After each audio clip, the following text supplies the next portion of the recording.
कहानी की शुरुआत में हम एक पहाड़ देखते हैं जहाँ ढेर सारे घर बने हुए हैं। नीचे की ओर कुछ लोग लगातार मेहनत कर रहे हैं। ये लोग कुछ बना रहे हैं और तभी एक लड़की उसमें उंगली डुबोकर चख लेती है। वो खुश होकर उसे कैंडी कहती है और मांगने लगती है, लेकिन उसकी ये हरकत उनके काम में रुकावट बनती है। नाराज होकर एक आदमी उसे धक्का दे देता है और वो जमीन पर गिर जाती है। वहाँ काम कर रहे दूसरे लोग कुछ पल के लिए रुक जाते हैं और तमाशा देखने लगते हैं। यहीं पर हमें हमारा प्रोटैगनिस्ट ली हो वैंग पहली बार दिखता है। वो गुस्से से उस लड़की को घूरते हुए कहता है, मूर्ख लड़की, ये कैंडी नहीं है, दवाई है। फिर बड़बड़ाता है, इन लोगों को जितना भी समझाऊं कुछ समझ में नहीं आता। लड़की उसकी बातों से बेपरवाह लगती है। उसकी नजर बस उस चीज को खाने पर टिकी है। यहाँ काम कर रहे लोग सब कुछ अजीब से लगते हैं, जैसे सही गलत का फर्क उन्हें समझ ही नहीं आता, जैसे चारों तरफ कोई पागलपन फैला हुआ हो। अचानक एक लड़की की चीख काम की आवाजों को चीरती है। ली हुआ वैंग मुड़कर देखता है तो एक आदमी जबरदस्ती एक लड़की को पकड़ रहा होता है। हंसते हुए वो कहता है, तेरे जिस्म से खेलना चाहता हूँ। उसका मतलब साफ था। सफेद बालों वाली वो लड़की डर के मारे कहती है, प्लीज ऐसा मत करो, लेकिन उसकी चीखें बाकियों की हंसी का मजाक बन जाती है। वो सब जैसे मजे ले रहे हो। उनका चेहरा घिनौनी हंसी से भरा होता है। ये सब देखकर ली हुआ वैंग गुस्से में भर जाता है। वो अपने पास पड़ा औजार उठाकर उस आदमी के सिर पर जोर से दे मारता है। आदमी दर्द से चिल्लाता है और सिर पकड़ लेता है। वही खड़ा ली हुआ वैंग बिना डरे उसे घूरता रहता है। वो सफेद बालों वाली लड़की उसके पीछे छिप जाती है। घायल आदमी गुस्से से कहता है, तुझे नहीं पता तूने कितनी बड़ी गलती की है। अगर मास्टर को इस बारे में पता चला तो वो तुझे मार डालेगा। ली हुआ वैंग ठंडे लहजे में कहता है, मुझे मास्टर से कोई डर नहीं। मेरे लिए वो किसी कचरे से ज्यादा नहीं है। ये बात सुनकर आसपास खड़े लोग सन्न रह जाते हैं। किसी ने कभी मास्टर के बारे में इस तरह बात नहीं की थी। घायल आदमी दांत पीसता है और कहता है, तूने अपने लिए मौत बुला ली है। लेकिन ली हुआ वैंग बिना किसी डर के बस उसे घूरता रहता है। उसी वक्त एक गार्ड आता है जो जोर से पैर पटकता है और कहता है, बस करो ये सब बकवास। सिर्फ उसकी आवाज से ही सब चुप हो जाते हैं। गार्ड की शक्ल साफ दिखती है। वो सफेद कपड़े पहने होता है। वो कहता है, मास्टर ने ली हुआ वैंग को बुलाया है। ली हुआ वैंग वही लड़की है जो पहले दवा को कैंडी समझकर चाट रही थी। वो खुशी से नाचती हुई गार्ड के पीछे चल देती है। वो कहती है, मास्टर ने मुझे कैंडी देने के लिए बुलाया है। वो उस ख्याल से ही बहुत खुश हो जाती है। घायल आदमी अब और भी ज्यादा खुश होता है, जैसे उसकी जीत हुई हो। वो मुस्कुराते हुए कहता है, देखा, अब तुझे सबक मिलेगा। उसके चेहरे पर एक अजीब सी संतुष्टि की मुस्कान होती है। जैसे ही वो चलते हैं, सफेद बालों वाली लड़की ली हुआ वैंग की शर्ट पकड़कर कहती है, मत जाओ, वहाँ बहुत खतरनाक है। वो डरती है कि उसकी ये बहादुरी उसे मौत के करीब ले जाएगी, लेकिन ली हुआ वैंग कुछ नहीं कहता और उसका हाथ झटक कर आगे बढ़ जाता है। उसकी आंखों में चिंता साफ झलक रही थी। वही कैंडी की दीवानी लड़की खुशी खुशी उछलती चल रही थी। जैसे ही वो पहाड़ के बाहर निकलते हैं, ली हुआ वैंग अपने किए हुए कामों के बारे में सोचता है। वो खुद से बड़बड़ाता है, मैं इतना गुस्सा क्यों हो गया? क्यों मैं खुद को रोक नहीं पाया? शायद मुझे ये सब इतनी सीरियसली नहीं लेना चाहिए। वो गहरी सांस लेकर खुद को शांत करने की कोशिश करता है। तभी वो लड़की उसे खेलते हुए धक्का देती है। चिढ़कर वो उसका हाथ पकड़ता है और कहता है, तुझे क्या प्रॉब्लम है? तंग करना बंद कर। लड़की कुछ देर चुप रहती है, फिर मासूमियत से होठों पर उंगली रखकर पूछती है, तुम्हें कैंडी चाहिए? ली हुआ वैंग कुछ नहीं कहता। लड़की खुशी से खिलखिलाती है, अपनी उंगली को मुंह में डालकर हंसने लगती है। मास्टर बहुत अच्छे हैं, वो हमें बहुत सारी कैंडी देते हैं। उसकी मासूम सी बातें, उसके चेहरे की मासूम मुस्कान, लेकिन उस दुनिया की डरावनी सच्चाई को पूरी तरह छिपा लेती है। फिर दोनों उस जगह पहुंचते हैं जहां मास्टर रहते हैं। वहां एक बड़ी सी आग जल रही है और एक विशाल बर्तन में कुछ पकाया जा रहा है। मास्टर वही काम कर रहा होता है। लड़की मास्टर को देखकर बोलती है, मास्टर, मुझे बुलाने के लिए बहुत बहुत धन्यवाद। वो सिर झुकाकर बहुत सम्मान के साथ कहती है। मास्टर पीछे मुड़कर एक भद्दी सी हंसी हंसता है और बोलता है, तुम लोगों ने तो मुझे बहुत इंतजार करवाया। उसके दांत बहुत गंदे और डरावने हैं और उसके मुंह पर खून लगा हुआ है। अचानक लड़की का मास्टर उसके पीछे से आता है, उसे गर्दन से पकड़कर उसी बर्तन में फेंक देता है जहां मास्टर कुछ पका रहा होता है। वो जोर जोर से हंसता है, जैसे उसे ये सब देखकर बहुत मजा आ रहा हो। लेकिन उस बर्तन के अंदर फेंकी गई वो बेचारी लड़की बोलती है, क्या ये सारी कैंडी है मास्टर? आप मुझे इतनी सारी कैंडी देने के लिए यहाँ फेंक रहे हैं? वो पागल लड़की अब भी सब कुछ कैंडी समझ रही है। मास्टर अब उसे कुचलना शुरू करता है। उसकी हड्डियां टूटने लगती है, पेट मरोड़ने लगता है। सबसे भयानक बात यह है कि जिस दवा को वो बनाते हैं वो इंसानों को कुचल कुचल कर ही बनाई जाती है, इंसानों की बॉडी को मरोड़कर। ली पीछे खड़ा सब देख रहा होता है लेकिन कुछ कर नहीं पाता। वो इतना डर चुका है कि उसका मुंह तक नहीं खुल पा रहा। मास्टर उस लड़की की हड्डियां, हाथ पैर, अंदर के सारे अंग सब तोड़ता है और उन्हें पीस कर पेस्ट बना देता है। फिर ली देखता है कुछ और लड़कियां भी लाई गई है और मास्टर उस पेस्ट को एक बड़े बर्तन में डाल देता है। मास्टर कहता है आग तेज होनी चाहिए, हमें ये दवा बनानी है। उसी वक्त ली को समझ में आता है कि मास्टर जो दवा उसे देता है वो असल में इंसानी मांस से बनी होती है। ये सब देखकर ली खुद से ही बोलने लगता है, ये सब नकली है, ये सब झूठ है, कुछ भी असली नहीं है। वो बार बार खुद से यही दोहराता रहता है। जब मास्टर उस लड़की के पेस्ट को पका रहा होता है उसकी खुशबू उठती है और मास्टर उसे बहुत एंजॉय करता है, जैसे कोई स्वादिष्ट चीज पक रही हो। ली अब भी खुद से यही कहता जा रहा है, सब नकली है, कुछ भी असली नहीं है। लेकिन वो ऐसा क्यों कह रहा है ये हम आगे कहानी में जानेंगे। इसी दौरान मास्टर गलती से उसकी बातें सुन लेता है। मास्टर को लगता है कि ली उसका मजाक उड़ा रहा है और उसे फाट मास्टर कह रहा है, जबकि ली ने ऐसा कुछ भी नहीं कहा था। मास्टर गुस्से से पलटकर उसे घूरता है। माहौल डरावना हो जाता है और उसी खौफनाक सीन में मास्टर कुछ ऐसा कहता है कि पूरा सीन कॉमिक बन जाता है। मास्टर पूछता है तूने क्या कहा? मैं क्या हूँ? वो फिर दोबारा पूछता है बता, सच कहा तूने? लेकिन ली अब भी खुद से बड़बड़ाता रहता है, सब नकली है, मास्टर की आवाज भी नकली है। उसी वक्त मास्टर उस पर हमला कर देता है। हरामी, सुनाई नहीं दिया क्या मैंने क्या पूछा? मास्टर बस जवाब पाने के लिए उस पर अटैक करता है, पर ली तो पूरी तरह से उसी नकली बातों में खोया रहता है। मास्टर की कोई बात सुनता ही नहीं। इससे मास्टर का गुस्सा और बढ़ जाता है और वो चिल्लाते हुए उस पर टूट पड़ता है। तूने मेरी बात का जवाब नहीं दिया, और खुद से बड़बड़ाता रहा। तूने मेरी बेइज्जती की है। जैसे ही मास्टर ली को छूने वाला होता है सब कुछ अचानक रुक जाता है। ली का शरीर धीरे धीरे गायब होने लगता है और एक हरे रंग की रोशनी तेज होने लगती है। फिर जैसे ही उसकी आंखें खुलती है हम देखते हैं कि ली एक हॉस्पिटल में है। उसकी हालत बहुत खराब है। उसे बेड पर बांधा गया है और चारों तरफ बस मशीनों की बीपिंग की आवाजें हैं। अब वो पूरी तरह चुप है, कुछ भी नकली नहीं बोलता। कमरे में इतनी शांति है कि उसे अपनी हार्ट बीट की आवाज तक सुनाई देती है। वो पूरी तरह अकेला है। यहाँ से कहानी एक नए मोड़ पर जाती है। कोई कंफ्यूज होने की जरूरत नहीं है दोस्तों, सब कुछ आपको धीरे धीरे पता चलेगा। फिर एक डॉक्टर आता है और पूछता है, इस बार तुमने अपनी हेलुसिनेशन में क्या देखा? क्या हालत पहले से बेहतर है? ली जवाब देता है, नहीं, कुछ भी नहीं बदला, बल्कि पहले से भी ज्यादा खराब है। वो कहता है कि वो जो देखता है वो सब इतना असली लगता है, मानो सच में हो रहा हो। जब भी वो अपनी आंखें बंद करता है वो किसी और के शरीर में चला जाता है। सब कुछ बिल्कुल असली जैसा लगता है, जैसे वो उस दूसरी दुनिया में असल में जी रहा हो। डॉक्टर पूछता है, तो इस बार क्या देखा तुमने? ली बताता है कि इस बार उसने उस जगह के मास्टर को देखा जो एक लड़की को बर्तन में पटकता है, उसका पेस्ट बनाता है, उसे एक बड़े बर्तन में पकाता है और दवा बना देता है। ये सब देखकर ली खुद भी हैरान रह गया। कोई दवा ऐसे कैसे बना सकता है? उसने अपनी आंखों के सामने किसी को मरते देखा और उसके मांस को दवा बनते देखा। डॉक्टर बहुत ध्यान से ये सब सुनता है और अपनी टैबलेट पर सब नोट करता है। फिर वो डॉक्टर से पूछता है कि जो चीजें वो अपनी हेल्यूसिनेशन में देख रहा है क्या उनका कोई मतलब है? शायद ये सब किसी से जुड़ा हुआ है और शायद उसे किसी काम या मिशन के लिए चुना गया है। उसे ऐसा महसूस होता है और अपने हाथों की तरफ देखते हुए वो ये सब डॉक्टर से पूछता है। डॉक्टर जवाब देता है, तुम्हें इतना सोचने की जरूरत नहीं है, ये सब सिर्फ बकवास है, इनमें कुछ भी सच्चाई नहीं है। डॉक्टर का ये जवाब सुनकर ली को ज्यादा अच्छा नहीं लगता और वो कुछ नहीं कहता। उसकी आंखों को देखकर ऐसा लगता है जैसे उसने ये जवाब पहले भी कई बार डॉक्टर से सुना है और अब इस जवाब का कोई मतलब नहीं रह गया है। जैसे हर डॉक्टर मरीज को यही कहता है कि वो जो देख रहा है वो सब झूठ है, ऐसा ही ये डॉक्टर भी कह रहा है। शायद इसी वजह से ली अब डॉक्टर की बातों को सुनता ही नहीं, ध्यान नहीं देता। लेकिन डॉक्टर कहता है, जब तक तुम ये सब देखना बंद नहीं करोगे तब तक तुम इस अस्पताल से बाहर नहीं जा सकते। और फिर पता चलता है कि ली असल में एक मेंटल हॉस्पिटल में है। डॉक्टर कहता है कि तुम्हें याद रखना होगा कि ये सब झूठ है, सब नकली है। जब तुम ठीक हो जाओगे तभी तुम इस अस्पताल से बाहर जा सकते हो। इतनी कम उम्र में मेंटल हॉस्पिटल में रहना किसी के लिए भी बहुत मुश्किल हो सकता है और ली भी इस बात से खुश नहीं है क्योंकि वो अब भी एक बच्चा है और बाहर की दुनिया उसके लिए बहुत खूबसूरत हो सकती थी, लेकिन अपनी मेंटल हेल्थ की वजह से वो बाहर नहीं जा सकता। सबसे बड़ी बात यह है कि इस अस्पताल में वो हमेशा अकेले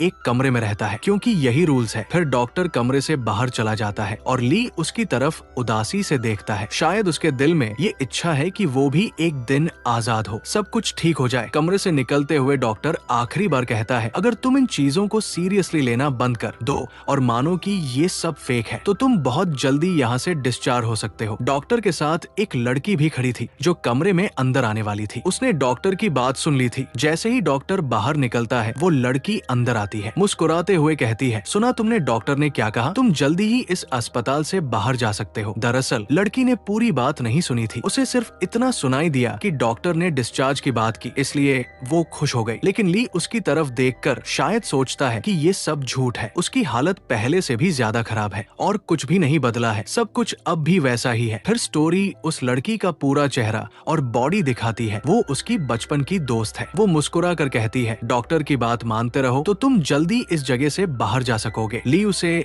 नाना कहकर बुलाता है और उसे देखकर ऐसा लगता है जैसे उसकी हालत अजीब हो गई हो। जब उसकी दोस्त उसके सामने आती है, नाना उसे बहुत प्यार भरी नजरों से देखती है, जिससे साफ दिखता है कि वो ली को पसंद करती है। ली नाना की तरफ देखकर मुस्कुरा देता है, लेकिन उसकी हंसी इतनी अजीब होती है कि नाना कहती है, हंसना बंद करो, बहुत बुरे लग रहे हो। लेकिन ली उसकी बात नहीं सुनता और जोर से हंसता है। शायद वो इस बात से खुश है कि उसकी दोस्त उसे देखने आई है। फिर वो लड़की अपने बैग से कुछ निकालने लगती है, शायद उसके लिए कुछ लाई हो। बैग में थोड़ा ढूंढने के बाद वो ली को दिखाती है और कहती है, तड़ा देखो मैं तुम्हारे लिए क्या लाई हूँ। वो स्कूल की किताबें थी, क्योंकि अभी एग्जाम में 6 महीने बाकी है, तो वो चाहती है कि ली यही रहकर तैयारी कर सके। इसीलिए उसने टीचर से रिक्वेस्ट करके उसके लिए पर्सनल यूज की किताबें मंगवाई, ताकि जब वो ठीक हो जाए तो पढ़ाई में पीछे न रह जाए और एग्जाम दे सके। लेकिन ली किताबें देखकर कहता है, नहीं ये तुम मेरे लिए गिफ्ट लाई हो, ये कैसा गिफ्ट है? वो अपने गाल पर हाथ रखकर कहता है कि उसे ये बिल्कुल भी पसंद नहीं आया, क्योंकि वो पहले ही दिन भर इस मेंटल हॉस्पिटल में बोर होता रहता है और अब उसकी बचपन की दोस्त उसके लिए एग्जाम प्रिपरेशन की किताबें लाई है, ताकि वो यहाँ पढ़ाई कर सके, इससे शायद वो और ज्यादा बोर हो जाए। तब उसकी दोस्त किताब लेकर उसके सिर पर हल्के से मारती है और कहती है, मैं सिर्फ पढ़ाई की किताब ही नहीं लाई, क्या तुमने सोचा कि मैं तुम्हारी टेंशन बढ़ाने के लिए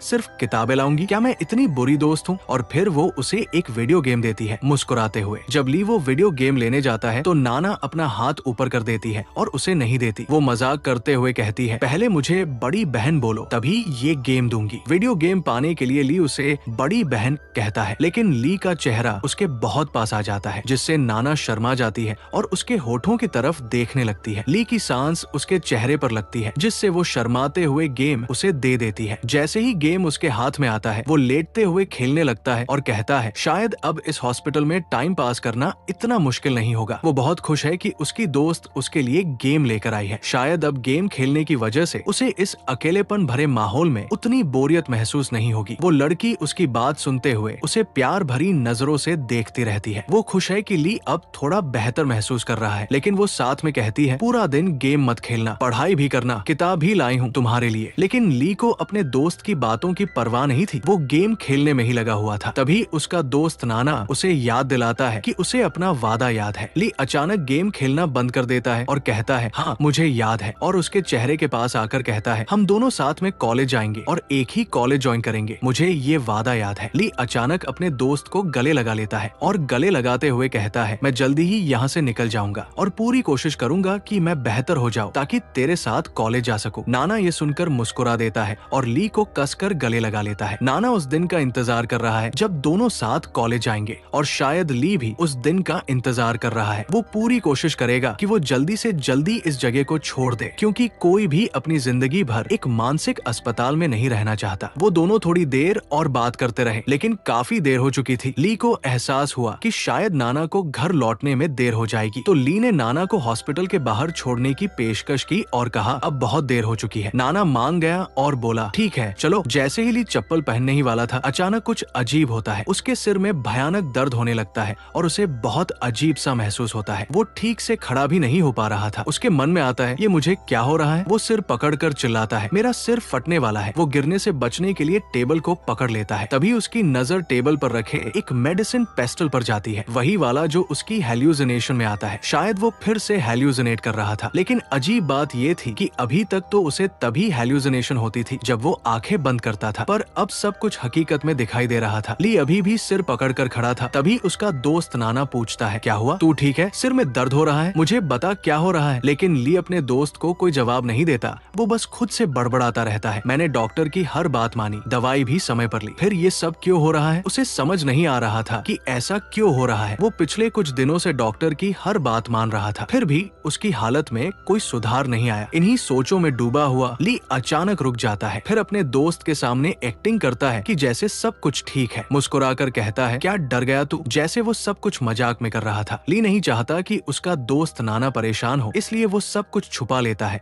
और ऐसा दिखाता है जैसे कुछ हुआ ही ना हो। नाना मुंह फेर कर कहता है, बच्चों जैसे काम बंद कर, डर लग जाता है। तू अब बच्चा नहीं है, इतनी सीरियस बातों का मजाक मत कर। फिर उसका दोस्त गुस्से में चला जाता है। ली पीछे से आवाज लगाता है, अरे रुक, मैं मजाक कर रहा था। फिर वो दोबारा टेबल की तरफ देखता है, जांचता है कि जो उसने देखा वो सच था या नहीं। वो ध्यान से चेक करता है, लेकिन वहाँ कुछ भी नहीं होता। शायद ये उसकी हेल्यूसिनेशन थी, या फिर वो इस बारे में ज्यादा सोचने लगा है। टेबल पर कुछ न देखकर वो अपने दोस्त के पीछे भागता है और माफी मांगता है, माफ कर दे, मुझसे नाराज मत हो। वो दोनों हॉस्पिटल के बाहर चले जाते हैं। बाहर और भी मरीज टहल रहे थे और सब ली को ही देख रहे थे, क्योंकि वो जोर जोर से माफी मांग रहा था। सबकी नजरें उस पर थी, लेकिन ली बस अपने दोस्त नाना को ही देख रहा था, जो अब जा रहा था। उसके मन में सवाल आया, क्या नाना सच में मुझसे नाराज है? क्या वो मेरी बातों को नजरअंदाज कर रहा है? इतने में नाना उसके गाल पर उंगली से हल्का सा टच करता है। शायद जैसे ली ने उसे डराया, उसी तरह अब नाना भी उसे परेशान कर रहा था। ली जो कर रहा था वो नाना पहले से जानता था। फिर नाना कहता है, मैं अगले हफ्ते फिर मिलने आऊंगा, अपना ध्यान रखना, ठीक से खाना खाना और जो किताब दी थी वो पढ़ना, यहाँ सुरक्षित रहे और अच्छा जीवन जीना। नाना ली की बहुत परवाह करता है, ये उसकी बातों से साफ झलकता है। ली मुस्कुराता है और कहता है, ठीक है, मैं अपना ध्यान रखूंगा, तू भी अपना ध्यान रखना। ली बहुत खुश होता है कि उसके पास ऐसा दोस्त है जो उसकी इतनी चिंता करता है। नाना हॉस्पिटल के गेट से बाहर चला जाता है और ली हाथ हिलाकर जोर से चिल्लाता है, अपना ख्याल रखना नाना। नाना के चले जाने के बाद ली वापस अंदर लौट जाता है। अपने कमरे की तरफ जाते हुए वो उस मेडिसिन पेस्टल के बारे में ही सोचता रहता है। चलते चलते वो खुद से बड़बड़ाने लगता है, क्या मेरी मानसिक हालत और भी बिगड़ रही है? शायद ये पहली बार था जब उसे ऐसी हेल्यूसिनेशन हकीकत में दिख रही थी जो उसे बेचैन कर रही थी। अब तक उसे बस तब हेल्यूसिनेशन होती थी जब वो आंखें बंद करता था, जहाँ वो एक अजीब सी दुनिया में जाकर एक लड़का बन जाता था। लेकिन अब उसे लगता है कि वो दुनिया असल जिंदगी में आ रही है। उसे डर है कि अगर उसकी मेंटल स्टेट और बिगड़ गई तो वो नाना के साथ कॉलेज नहीं जा पाएगा। शायद इस साल कॉलेज में एडमिशन ही नहीं ले पाएगा और जो वादा उसने नाना से किया था वो टूट जाएगा। फिर उसे अपने पापा की बात याद आती है। डॉक्टर बहुत अच्छा है, वो तुझे ठीक कर देगा। ली को अपने पापा पर बहुत भरोसा है। उसे लगता है कि उसके पापा ने उसके लिए सबसे अच्छा डॉक्टर चुना है। फिर वो अपना हाथ ऊपर उठाकर जोर से चिल्लाता है, मैं यहाँ पागलों के साथ रहकर खुद पूरी तरह पागल हो जाऊंगा और इन्होंने मुझे इस मेंटल हॉस्पिटल में भेज दिया है। अचानक वो चुप हो जाता है। उसे अपनी जेब में कुछ महसूस होता है। वो कहता है, मेरी जेब में क्या है? क्योंकि उसने तो जेब में कुछ रखा ही नहीं था, तो उसमें कुछ आया कैसे? जब वो अपनी जेब से वो चीज निकालता है तो देखता है ये वही कैंडी है जो उस लड़की ने उसे दी थी। उसे ऐसा लगता है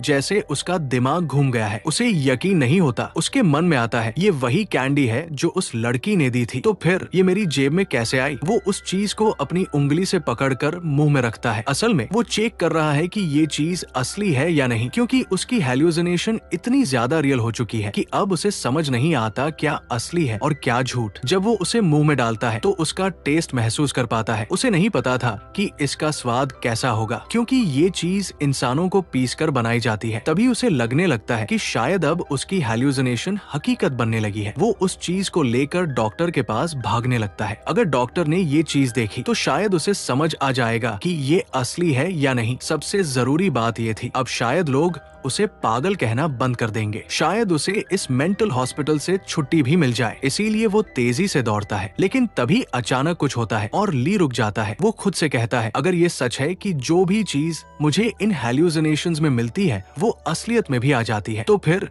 ये तो मेरे लिए बहुत ही अच्छा है। वो धीरे धीरे खुद से बातें करने लगता है। उसे खुद नहीं पता कि उसके साथ अचानक क्या हो गया, लेकिन उसकी आंखें अंधेरे में चमकने लगती है और उसका चेहरा काफी डरावना बन जाता है। अब वो खुद से कहता है, ये बहुत अच्छा मौका है। अगर मुझे हेल्यूसिनेशन में कुछ भी मिला तो वो मेरी असल जिंदगी में काम आ सकता है। शायद उसके दिमाग में पहले से कोई प्लान चल रहा है, इसीलिए वो डॉक्टर के पास नहीं जाता और उसे कुछ भी नहीं बताता। इसके बाद हमें ली दिखता है उस हेल्यूसिनेशन की दुनिया में, जहाँ वो सब पर चिल्ला रहा होता है, क्या तुम लोगों के पास पैसे हैं? लेकिन वहाँ के लोग ऐसे रिएक्ट करते हैं जैसे उन्हें पैसे का मतलब ही नहीं पता। फिर ली और तेजी से चिल्लाता है, पैसा नहीं पता? चांदी सोना कुछ नहीं है क्या तुम्हारे पास? वो बस उनसे कुछ मांग रहा होता है और कहता है कि उसे थोड़ी देर के लिए ही चाहिए। यहाँ साफ दिखता है कि ली टेस्ट कर रहा है, क्या जो चीज वो इस दुनिया से लेगा वो असल दुनिया में आ पाएगी। शायद यही उसका प्लान है, लेकिन वहाँ के लोग कुछ नहीं समझते और बस उसे घूरते रहते हैं। ली एक लंबी सांस लेता है और बड़बड़ाता है, इन लोगों लोगों को चाहे जितना समझाओ कुछ नहीं समझने वाले। सब के सब नशेड़ी है, पूरी तरह ड्रग्स के लती। शायद इसीलिए वो लोग बस अपना सिर खुजाते हैं और ली को ऐसे देखते हैं जैसे वो क्या बोल रहा है उन्हें कुछ समझ ही नहीं आ रहा। तभी पीछे से वो सफेद बालों वाली लड़की ली को आवाज लगाती है, ली भैया जरा मेरे साथ आओ। वो उसे अकेले आने को कहती है। ली उसके साथ जाता है और दोनों अकेले में बात करते हैं। लड़की चुपचाप अपनी टांग के नीचे से एक सोने का कंगन निकाल कर ली को देती है। वो कंगन उसने इस जगह में छुपा कर रखा था ताकि कोई देख न सके। सफेद बालों वाली लड़की मुस्कुराते हुए कहती है, ली भैया ये लो। शायद वो इसलिए दे रही है क्योंकि ली ने उसे पहले कभी बचाया था। उसे भी पता है कि वो कभी इस जगह से निकल नहीं पाएगी और न ही इस सोने का खुद कोई इस्तेमाल कर पाएगी, तो फिर इसे संभाल कर रखने का भी कोई मतलब नहीं है। ली ध्यान से उस कंगन को देखता है और कहता है, छोटा है लेकिन सोने का है तो मैं रख लेता हूँ। वो उसे अपनी जेब में सुरक्षित रख लेता है और कहता है कि बाद में लौटा दूंगा। इसके बाद ली लड़की को एक टॉफी देता है और कहता है, ये बहुत स्वादिष्ट है, ट्राई करो। अगर आप सोच रहे हैं कि ये वही टॉफी है जो कभी लड़की ने उसे दी थी, तो नहीं, ये वो टॉफी नहीं है, ये असली टॉफी है। वो उसे कहाँ से मिली ये अब तक किसी को नहीं पता, लेकिन आगे चलकर हमें पता चलेगा। जब वो लड़की को टॉफी दे रहा होता है तो पीछे खड़े सभी लोग उन्हें देख रहे होते हैं और अजीब सी डरावनी हंसी में धीरे धीरे हंस रहे होते हैं। उन लोगों में से एक आदमी कहता है, अब मजा आ रहा है देखने में। शायद उन्हें लगा था कि जब लड़की ली को अकेले में बुलाएगी तो कुछ और होगा, लेकिन वैसा कुछ नहीं हुआ। इसी बीच पीछे से एक गार्ड आ जाता है और जोर से चिल्लाता है, तुम लोग सब यहाँ क्या कर रहे हो? काम छोड़कर सभी की आंखें चौड़ी हो जाती है और एकदम से चुप हो जाते हैं। अब साफ होता है कि इस जगह के लोग मास्टर और उसके गार्ड से बहुत डरते हैं। गार्ड फिर कहता है, अपने काम पर ध्यान दो, यहाँ गप्पे मारने के लिए नहीं लाए गए थे तुम लोग। ये सुनते ही सारे लोग वापस काम पर लग जाते हैं। गार्ड अबली और सफेद बालों वाली लड़की को घूरता है क्योंकि इन्हीं की वजह से सब वहाँ जमा हुए थे। वो देखता है कि ली ने सोना लिया है और उसे शक से देखने लगता है। गार्ड के मन में चल रहा होता है, क्या ये सोने से कोई दवा बनाने वाला है? उसे शक हो रहा है कि ली आखिर करेगा क्या इस सोने का, क्योंकि यहाँ से तो कोई कभी बाहर नहीं जा सकता। तो फिर सोने का क्या काम? ली भी गार्ड को तीखी नजर से देखता है। शायद सोच रहा है, इतनी देर से घूर क्यों रहा है ये? गार्ड जाते जाते कहता है, चलो काम पर लगो। अगर मास्टर की दवा समय पर तैयार नहीं हुई तो तुम्हें ही पीस कर दवा बना दिया जाएगा। गार्ड की कमर से एक चमकती चीज बंधी होती है जो एक रस्सी से लटकी होती है और वो चीज चमक रही थी, तेजी से चमक रही थी। ली ने उसे देखा और पूछा, क्या ये कोई प्राचीन जेड पेंडेंट है? उसे देखते ही ली मुस्कुराता है और उसकी मुस्कान से साफ समझ में आता है कि वो उसे लेना चाहता है। उसे लगता है ये पेंडेंट बहुत पुराना है, प्राचीन है, तो अगर किसी तरह वो इसे अपने असली वर्ल्ड में ले जा पाए तो इसे बेचकर बहुत सारे पैसे कमा सकता है। रात के ठीक 3 बजे जब सब लोग सो रहे थे, ली चुपके से उस गार्ड की गुफा में घुसता है उस चीज को चुराने के लिए। उसे वो चीज बहुत आसानी से मिल जाती है क्योंकि वो रात में भी चमक रही थी। उसका नसीब अच्छा था क्योंकि शायद गार्ड बाहर पेट्रोलिंग पर गया हुआ था। ली को शायद पहले से ही ये पता था, इसलिए उसने टाइमिंग बिल्कुल परफेक्ट रखी थी। जेड पेंडेंट को हाथ में पकड़कर ली खुद से कहता है और उसे याद आता है अपना बचपन का दोस्त, नाना, शायद अब मैं कॉलेज की फीस भर सकूं, हॉस्पिटल का खर्चा निकाल सकूं। ली बहुत गरीब है और इसलिए वो ये सब कर रहा है। यही वजह थी कि उसने सबसे पहले सब लोगों से पूछा था, क्या तुम्हारे पास कोई गोल्ड या सिल्वर है, ताकि वो उसे अपने वर्ल्ड में ले जाकर बेच सके और नाना और अपनी गरीबी हमेशा के लिए खत्म कर सके। बहुत खुश होकर वो पेंडेंट को कसकर पकड़ते हुए सीढ़ियों से नीचे भागता है और उत्साहित होकर कहता है, मुझे एक एंटीक पेंडेंट मिल गया, मुझे पेंडेंट मिल गया। जैसे ही वो सीढ़ियां भागकर उतरता है उसे एक लाइट दिखाई देती है। ऐसा लगता है जैसे कोई ऊपर आ रहा हो। वो सोचता है, कहीं कोई गार्ड तो नहीं? अगर इस समय किसी गार्ड ने उसे देख लिया तो बहुत बड़ी प्रॉब्लम हो सकती है। ली पूरी तरह घबरा जाता है, उसे कुछ समझ नहीं आता कि अब क्या करे। तभी उसके पीछे एक डरावनी आवाज आती है, इतनी रात को यहाँ क्या कर रहे हो? ये सुनते ही ली बिल्कुल सदमे में आ जाता है। वो पीछे मुड़ने की हिम्मत तक नहीं कर पाता। वो इतना डर जाता है कि सोचता है अब पकड़ा गया। उसे लगता है गार्ड उसे मास्टर के पास ले जाएगा और शायद उसे सजा दे या मार ही डाले, क्योंकि यही वो गार्ड था जिसकी गुफा से ली ने पेंडेंट चुराया था। ली कांपते हुए पीछे मुड़ता है और कहता है, मैंने कुछ नहीं किया, मैं तो बस यहाँ से निकल रहा था। लेकिन फिर उसकी नजर उस गार्ड के कपड़ों पर जाती है जो बाकी गार्ड से अलग थे। तो वो पूछता है, तुमने ये कपड़े क्यों पहने हैं? गार्ड कुछ जवाब नहीं देता, बल्कि ली को उसके कपड़ों से पकड़ता है और घसीटने लगता है और घसीटते हुए कहता है, लोग यहाँ से भाग रहे हैं और तुझे भी हमारे साथ चलना होगा। उसके साथ कुछ और गार्ड्स भी थे और जब वो ली को घसीटते हुए ले जा रहे होते हैं उनमें से एक कहता है, अगर तू यहाँ रुका तो एक दिन मर जाएगा, चल हमारे साथ। ली हैरानी से पूछता है, तुम लोग सच में यहाँ से भाग रहे हो? उसे इस बात पर यकीन नहीं होता क्योंकि वो सब गार्ड्स हैं और गार्ड्स का भागना उसे बहुत अजीब लगता है। अचानक एक गुस्सैल गार्ड ली को जोर से धक्का देता है और चिल्लाता है, अगर हमारे साथ नहीं चला तो तू कभी इस जगह से बाहर नहीं निकल पाएगा। क्या तूने ये सोच रखा है कि हमें पैसे और टिप्स देकर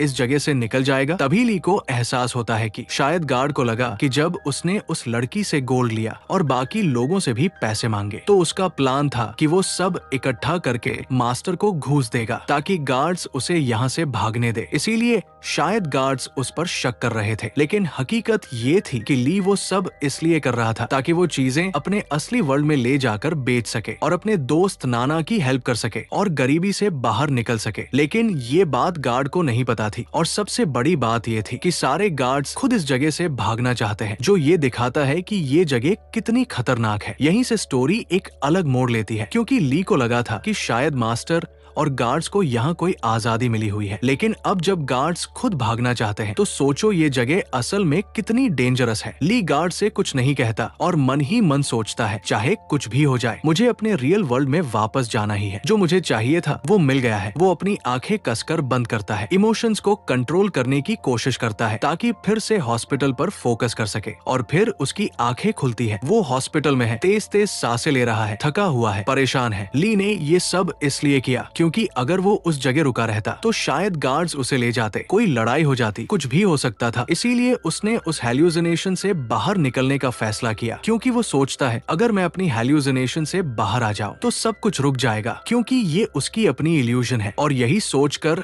उसने अपनी आंखें बंद की और वापस अपने असली वर्ल्ड में लौट आया। जब उसकी आंखें खुलती है तो हम देखते हैं कि रात का समय है और वो बिस्तर से बंधा हुआ है। शायद डॉक्टर भी सोता होगा और जब भी वो आंखें बंद करता है डॉक्टर शायद उसे बांध देता है ताकि वो भाग न सके। और शायद हेल्यूसिनेशन के दौरान वो कुछ ऐसा करता है, इसीलिए डॉक्टर उसे बांध कर रखता है। लेकिन ऊपर देखकर ली कहता है अभी भी रात है और शायद सारी नर्सें भी सो रही होंगी। मुझे चेक करना है कि जो पेंडेंट और गोल्ड मैं लेकर आया वो क्या इस वर्ल्ड में आया है या नहीं। काश कोई नर्स होती तो वो मेरे हाथ पांव खोल देती और मैं चेक कर पाता, लेकिन अब उसे सुबह तक इंतजार करना होगा। उसके पास कोई और रास्ता नहीं है तो वो फिर से अपनी आंखें बंद करता है और देखना चाहता है कि उस जगह पर अब क्या हो रहा है, क्योंकि इतनी रात को और वो कर भी क्या सकता है। जैसे ही वो वापस उस जगह आता है वो वही खड़ा होता है और देखता है कि शायद अब सारे गार्ड जा चुके हैं, शायद वो लोग उसे वही छोड़कर भाग गए हैं। वो हंसते हुए कहता है ये मेरी ही हेल्यूसिनेशन है, कोई मुझे नुकसान नहीं पहुंचा सकता क्योंकि ये सब असली है ही नहीं। वो सोचता है भला ये मुझे कैसे नुकसान पहुंचा सकते हैं, और फिर वो जोर से हंसता है। फिर हेल्यूसिनेशन की दुनिया में सुबह सुबह एक आदमी भागता हुआ गुफा में आता है और जोर से कहता है सब उठो, मास्टर ने सबको अभी के अभी बुलाया है, जल्दी आओ। उसका बोलने का तरीका ऐसा होता है जैसे कुछ बड़ा हो गया हो। शायद सभी गार्ड्स भाग चुके हैं और मास्टर को जब पता चला तो उसने सबको बुला लिया। सारे लोग जाग जाते हैं और आपस में बातें करने लगते हैं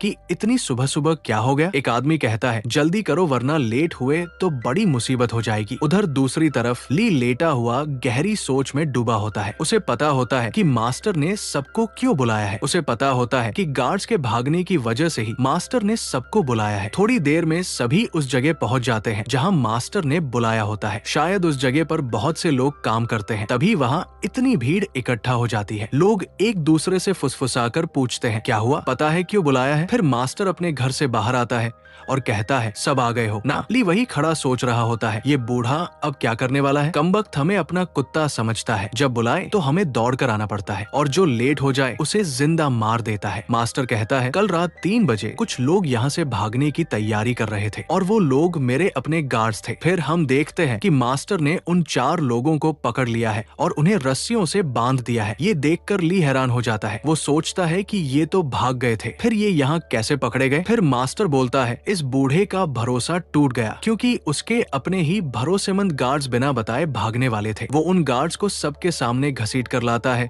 और कहता है यहाँ के नियम बहुत साफ है, काबिलियत पर इनाम और गद्दारी पर मौत। शायद उसने सबको इसलिए बुलाया ताकि वो देख सके कि अगर कोई भागने की कोशिश करेगा तो उसका अंजाम कितना खतरनाक हो सकता है। एक गार्ड डरते हुए ली की तरफ देखता है और उसकी आंखों में साफ डर दिखता है। उसे पता था कि अब उसकी मौत तय है। ली उस गार्ड को देखता है और सोचता है इतनी जल्दी पकड़ लिए गए ये लोग, वाह ये तो मास्टर के चहेते गार्ड्स थे और इस जगह को अच्छी तरह जानते भी थे। फिर मास्टर गुस्से में रस्सी कसकर पकड़ता है और जोर से जमीन पर फेंकता है। फिर वो जादू करता है और कहता है खुल जा। तुरंत जमीन फटती है और वहाँ से काले ऑक्टोपस ऑक्टोपस जैसे टेंटिकल्स बाहर निकलते हैं। ये टेंटिकल्स उन चारों गार्ड्स को बहुत ही भयानक तरीके से मारने लगते हैं। गार्ड्स की चीखें इतनी दर्दनाक होती है कि वहाँ मौजूद हर इंसान कांपने लगता है। यहाँ तक कि ली भी डर के मारे थर-थर कांपने लगता है। वो उधर नहीं देख रहा था, उसे नहीं पता था कि उसके पीछे क्या हो रहा है। बस दर्द भरी चीखें उसके कानों में गूंज रही थी और उसके हाथ डर के मारे कांपने लगे। डर के मारे वो खुद से बोलता है, ये सब झूठ है, सब फेक है, कुछ भी असली नहीं है, ये सब मेरी इमेजिनेशन है, सब हेल्यूसिनेशन है। वो बार बार यही दोहराता है, जैसे डॉक्टर ने कहा था, इन चीजों को सीरियसली मत लेना, ये सब फेक है। वहाँ सभी लोग डर से कांप रहे थे। तभी एक काला टेंटिकल्स ली के सिर के ऊपर से गुजरता है, बहुत ही नजदीक से। उसी वक्त वही टेंटिकल्स उस गार्ड को लेकर गुजरता है जिसके सिर में वो घुस चुका होता है। ये देखकर ली पूरी तरह से हैरान रह जाता है। वो सोचता है, ये कैसे हो सकता है? क्या मैंने ही इतनी खतरनाक चीज क्रिएट कर ली अपनी हेल्यूसिनेशन से? कुछ ऐसा जिसे देखकर मैं खुद डर गया। फिर वो सोचता है, अगर मैंने इसे नहीं बनाया तो क्या उस गार्ड का दर्द असली है? पर ऐसा कैसे हो सकता है? डॉक्टर ने तो कहा था कि ये सब फेक है। अगर मुझे हेल्यूसिनेशन में दर्द होता है तो क्या असली दुनिया में भी वही दर्द महसूस होगा? वो यही सब सोचता रहता है। खुद को शांत करने के लिए वो याद करता है, नहीं, मैं ज्यादा सोच रहा हूँ। डॉक्टर ने कहा था कि इसे सीरियसली मत लो, शायद मैं ओवर थिंकिंग कर रहा हूँ और इसी वजह से ये सब हो रहा है। वो खुद को समझाता है कि हेल्यूसिनेशन से कभी दर्द नहीं हो सकता और उसे अपने डॉक्टर पर पूरा भरोसा है। शायद गार्ड की चीखें और इस जगह का डर उसे ये सब महसूस करवा रहा है। फिर मास्टर हवा में उड़ता है, उसके पीछे टेंटिकल्स दिखाई देते हैं और वो जोर से कहता है, सुनो मेरे बेकार कुत्तों, जो भी भागने की कोशिश करेगा उसका अंजाम यही होगा। इसलिए अपने दिमाग से ये ख्याल निकाल दो, अगर मरना नहीं चाहते तो मैं ऐसा सजा दूंगा कि मौत भी कम लगेगी। इस बार मैंने कई लोगों की बॉडीज बर्बाद कर दी, अगली बार ऐसा नहीं होगा। अब जो भी ऐसा करेगा मैं उसकी बॉडी से दवा बनाऊंगा और उसे इस्तेमाल करूंगा। मैंने ये सब सिर्फ तुम्हें दिखाने के लिए किया है, ताकि तुम्हें समझ आ जाए कि यहाँ से भागने की सोचना भी मत। जैसे ही सबने ये सुना, सब नीचे झुककर खड़े हो गए। कोई भी कुछ करने की हिम्मत नहीं कर रहा था, सब डर से जम गए थे। फिर जब मास्टर वापस अपने घर की ओर जाने लगता है तो हंसते हुए कहता है, किसी को अमर बनाने में कोई बुराई नहीं है। यहीं पर हमें पता चलता है कि मास्टर असल में अमरता हासिल करने की दवा बना रहा है और जो कुछ भी हो रहा है वो सब इसी वजह से है। जैसे ही मास्टर ली के पास से गुजरता है, वो उसकी तरफ मुड़कर कहता है, कल वो लोग तुम्हें लेकर यहाँ से भागने की कोशिश कर रहे थे, तुम उनके साथ क्यों नहीं गए? इससे साफ होता है कि मास्टर को सब पता है। वो जानता है कि कुछ लोग ली को यहाँ से निकालना चाहते थे, लेकिन ली कुछ नहीं बोलता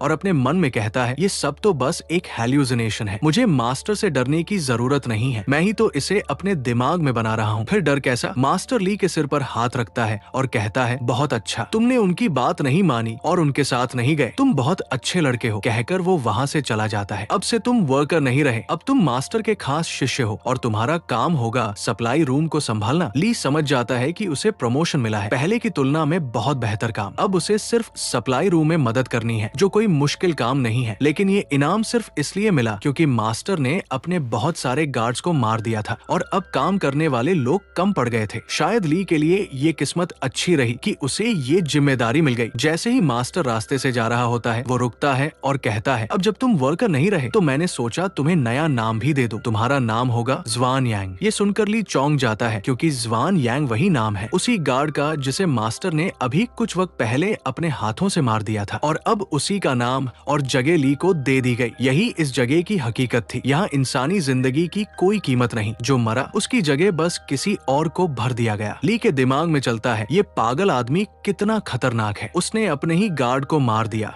और उसकी जगह मुझे दे दी, उसका नाम भी। इंसान यहाँ बस खिलौनों जैसे हैं। मास्टर फिर उसे एक बैग देता है। ली उसे देखकर सोचता है कि इसमें क्या है। उसी वक्त मास्टर बताता है, इसमें 5 गोलियां हैं, इन्हें खाकर तुम अमर तो नहीं बनोगे, लेकिन एक गोली तुम्हारी जिंदगी 10 साल बढ़ा देगी, यानी 5 गोलियां 50 साल, और ताकत भी बहुत बढ़ेगी, जो इस जगह जिंदा रहने के लिए जरूरी है। मास्टर हंसते हुए कहता है, यहाँ ऐसा ही चलता है, अच्छा काम इनाम, बुरा काम मौत। इसने भागने की कोशिश नहीं की, इसलिए इसे इनाम मिला। बाकी लोग भी मेहनत करो, दवा बनाओ तो तुम्हें भी इनाम मिलेगा, शायद इससे भी बड़ा। ली उस गोली को हाथ में लेकर डर के साथ देखता है। उसे याद आता है वो लड़की जिसे मास्टर ने मार डाला और फिर उसकी बॉडी को इस्तेमाल कर ऐसी ही गोलियां बनाई थी। क्या इस गोली में उस लड़की का भी कुछ हिस्सा है? यही सोचकर ली को बहुत घिन महसूस होती है। तभी उसका हेल्यूसिनेशन टूटता है और वो वापस असली दुनिया में आ जाता है। वो यकीन नहीं कर पा रहा था कि जो चीजें उसने वहां से ली थी वो अब उसकी असली दुनिया में भी है। वो उन सबको अपने बिस्तर पर रखता है और ध्यान से देखता है। शायद ये बस वहम हो, लेकिन अगर सच है तो इसकी सच्चाई जाननी जरूरी है। किसी को दिखाना पड़ेगा। वो गोली को हाथ में लेकर सोचने लगता है, अगर मास्टर की बात सच है तो ये गोली ताकत भी देगी और उम्र भी बढ़ाएगी। बहुत फायदे की चीज है, पर सच है या नहीं ये कैसे पता चलेगा? सच जानने के लिए वो तय करता है कि इसकी ताकत को आजमाया जाए। जैसे ही वो गोली खाने वाला होता है तभी दरवाजा जोर से धड़ाम करके खुलता है। धम। नाना गुस्से में अंदर आती है और चिल्लाती है, तूने मुझे यहाँ क्यों बुलाया? क्या जरूरी बात है? मैंने क्लास छोड़ी, खाना भी नहीं खाया और सीधा यहाँ आई। तूने कहा जैसे भूकंप आ गया हो। अगर कुछ भी जरूरी नहीं निकला तो तुझे देख लूंगी। अगर फिर से पिछली बार की तरह कोई मजाक है तो अभी बता दे। ली कुछ नहीं बोलता, बस चुपचाप जाकर दरवाजा बंद करता है और खिड़की अभी बंद करने लगता है। ये देखकर नाना थोड़ा शर्मिंदा हो जाती है और धीरे से बोलती है, क्या कर रहा है तू? सब बंद क्यों कर रहा है? इस रूम में कैमरे हैं, नर्स सुन सकती है। अगर हम कुछ भी करें तो उन्हें पता चल जाएगा। नाना को लगता है शायद ली उसे किस करना चाहता है या कुछ ज्यादा, इसलिए वो और भी शर्माने लगती है। तभी स्पीकर में से नर्स की आवाज आती है जो हंसते हुए छेड़ती है, जो करना है करो, हम नहीं सुनेंगे। ली सामने रखा पेंडेंट उठाकर उसी स्पीकर से बात करता है, परेशान करना बंद करोगी? प्राइवेसी नाम की कोई चीज होती है, हमें कुछ प्राइवेट में करने दो। पेंडेंट देखकर नाना पूछती है, ये पेंडेंट यहाँ क्या कर रहा है और अब मुझे क्या करना है? ली जवाब में कहता है, कुछ मत बोलो। और फिर ली उसके कान में धीरे से कहता है, मैं तुम्हारे कान में कुछ बोलूंगा लेकिन तुम कोई रिएक्शन मत देना, बस सुनना। अगर तुमने कुछ भी रिएक्ट किया और अगर इस कमरे में कैमरा हुआ तो बहुत बड़ी मुसीबत हो सकती है। इसके बाद कुछ दिन बीत जाते हैं, करीब 5 दिन। ली अकेले बैठा अपने मन में सोच रहा होता है, मेरे घर वाले, मेरे माँ बाप, किसी को मुझ पर भरोसा नहीं है। सबको लगता है कि मैं पागल हो गया हूँ। सिर्फ एक ही इंसान है जो मुझ पर यकीन करता है, नाना। उसे पूरी उम्मीद होती है कि नाना ही एक ऐसा इंसान है जो उसे पागल नहीं समझेगा, उसका मजाक नहीं उड़ाएगा और हर हाल में उस पर भरोसा करेगा। इस दुनिया में वही उसकी आखिरी उम्मीद है। इसी बीच कमरे के माइक से नर्स की आवाज आती है, तुम्हारी गर्लफ्रेंड फिर से मिलने आई है। ये सुनते ही ली की आंखें चमक उठती है। वो समझ जाता है कि नाना आ गया है। एक प्यारी सी मुस्कान उसके चेहरे पर आ जाती है। वो अपने आप से कहता है, मैं जानता था मेरा दोस्त जरूर आएगा, वो मुझे कभी धोखा नहीं देगा, मुझे उस पर पूरा भरोसा है। वो बहुत खुश होकर कमरे से बाहर निकलने लगता है, लेकिन तभी कुछ हॉस्पिटल गार्ड्स उसकी ओर आते दिखते हैं। क्योंकि ये एक मानसिक अस्पताल है इसलिए गार्ड्स हमेशा तैयार रहते हैं। ली को थोड़ा अजीब लगता है। उसे लगता है शायद वो किसी को जानता है, इसलिए वो एक गार्ड से पूछता है, क्या हुआ? इतनी तैयारी के साथ क्यों जा रहे हो? कोई दिक्कत है क्या? गार्ड जल्दी से कहता है, अंदर जाओ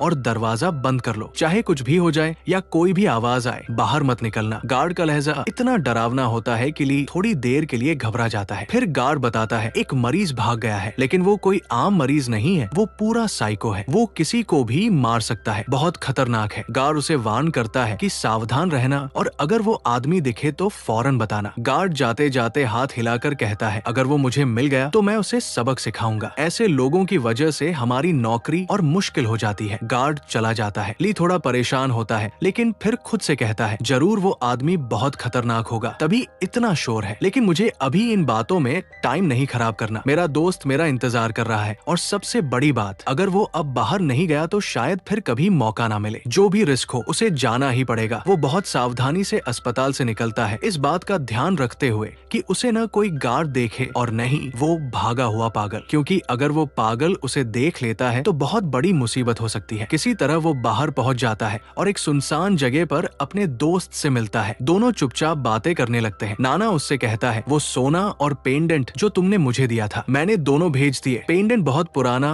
और एंटीक था, इसलिए उसकी अच्छी कीमत मिल गई, लेकिन जो गोल्ड था वो बहुत हल्का था, इसलिए ज्यादा पैसे नहीं मिले। नाना की ये बात सुनकर कि उसने वो चीजें बेच दी, ली अपने बालों में हाथ फेरता है अपने स्टाइल में और बोलता है, मैं जानता था, मैं पागल नहीं हूँ। और फिर वो एक अजीब सी डरावनी हंसी हंसता है। अचानक उस जगह का माहौल बदलने लगता है और उसे फिर से हेलुसिनेशन होने लगते हैं, लेकिन इस बार वो डरता नहीं है, क्योंकि अब उसे लगता है कि जो हो रहा है उसके पीछे कोई वजह है, या फिर ये सब सच भी हो सकता है। अब यहाँ कुछ सवाल खड़े होते हैं, क्या ये सब वाकई हो रहा है? क्या ये हेलुसिनेशन नहीं है? क्या वो यहाँ मर सकता है? और अगर वो यहाँ मरे तो क्या रियल वर्ल्ड में भी मरेगा? या फिर जब वो अपनी आंखें बंद करता है तो किसी और के शरीर में जागता है और जो हो रहा है सब रियल है, कुछ भी फेक नहीं है? ये सारी बातें हमें शायद आगे की कहानी में पता चलेंगी। घबराने की जरूरत नहीं है, मैं आपको कोई स्पॉइलर नहीं दे रहा हूँ। ली अपने दोस्त नाना को बहुत जोर से गले लगाता है खुशी में, लेकिन मैनवा की इमेज में हम देखते हैं कि वो सफेद बालों वाली लड़की को गले लगा रहा है, वो जो उसकी हेलुसिनेशन में आती है। असल में वो सिर्फ ली को ही दिख रही है, मतलब वो फिर से हेलुसिनेट कर रहा है। वो उसे कसकर पकड़ता है और बार बार चिल्लाता है, मैं पागल नहीं हूँ नाना, मैं पागल नहीं हूँ। नाना धीरे से बोलता है, मुझे नीचे उतारो, मैं गिर जाऊंगा। ली को अब लगने लगता है कि जो कुछ भी रियल वर्ल्ड से आया है वो सब सच है और शायद अब वो हॉस्पिटल से निकल भी सकेगा। वो दोनों साथ चलते हुए बातें कर रहे होते हैं। ली कहता है कि उसकी एबिलिटी रियल है, वो किसी भी चीज को उस दुनिया से रियल वर्ल्ड में ला सकता है। उसे अब भी लगता है कि वो दुनिया एक हेलुसिनेशन है, लेकिन उसकी पावर की वजह से वो वहाँ की चीजों को असली बना सकता है। वो अपने दोस्त नाना से कहता है, तू रेडी हो जा एक अमीर लड़की बनने के लिए, हम बहुत अमीर होने वाले हैं, हमारी गरीबी अब खत्म। बस जब तक मैं पकड़ा ना जाऊं मुझे ध्यान से सब चीजें लेनी होंगी बिना किसी को पता चले। इस बात पर नाना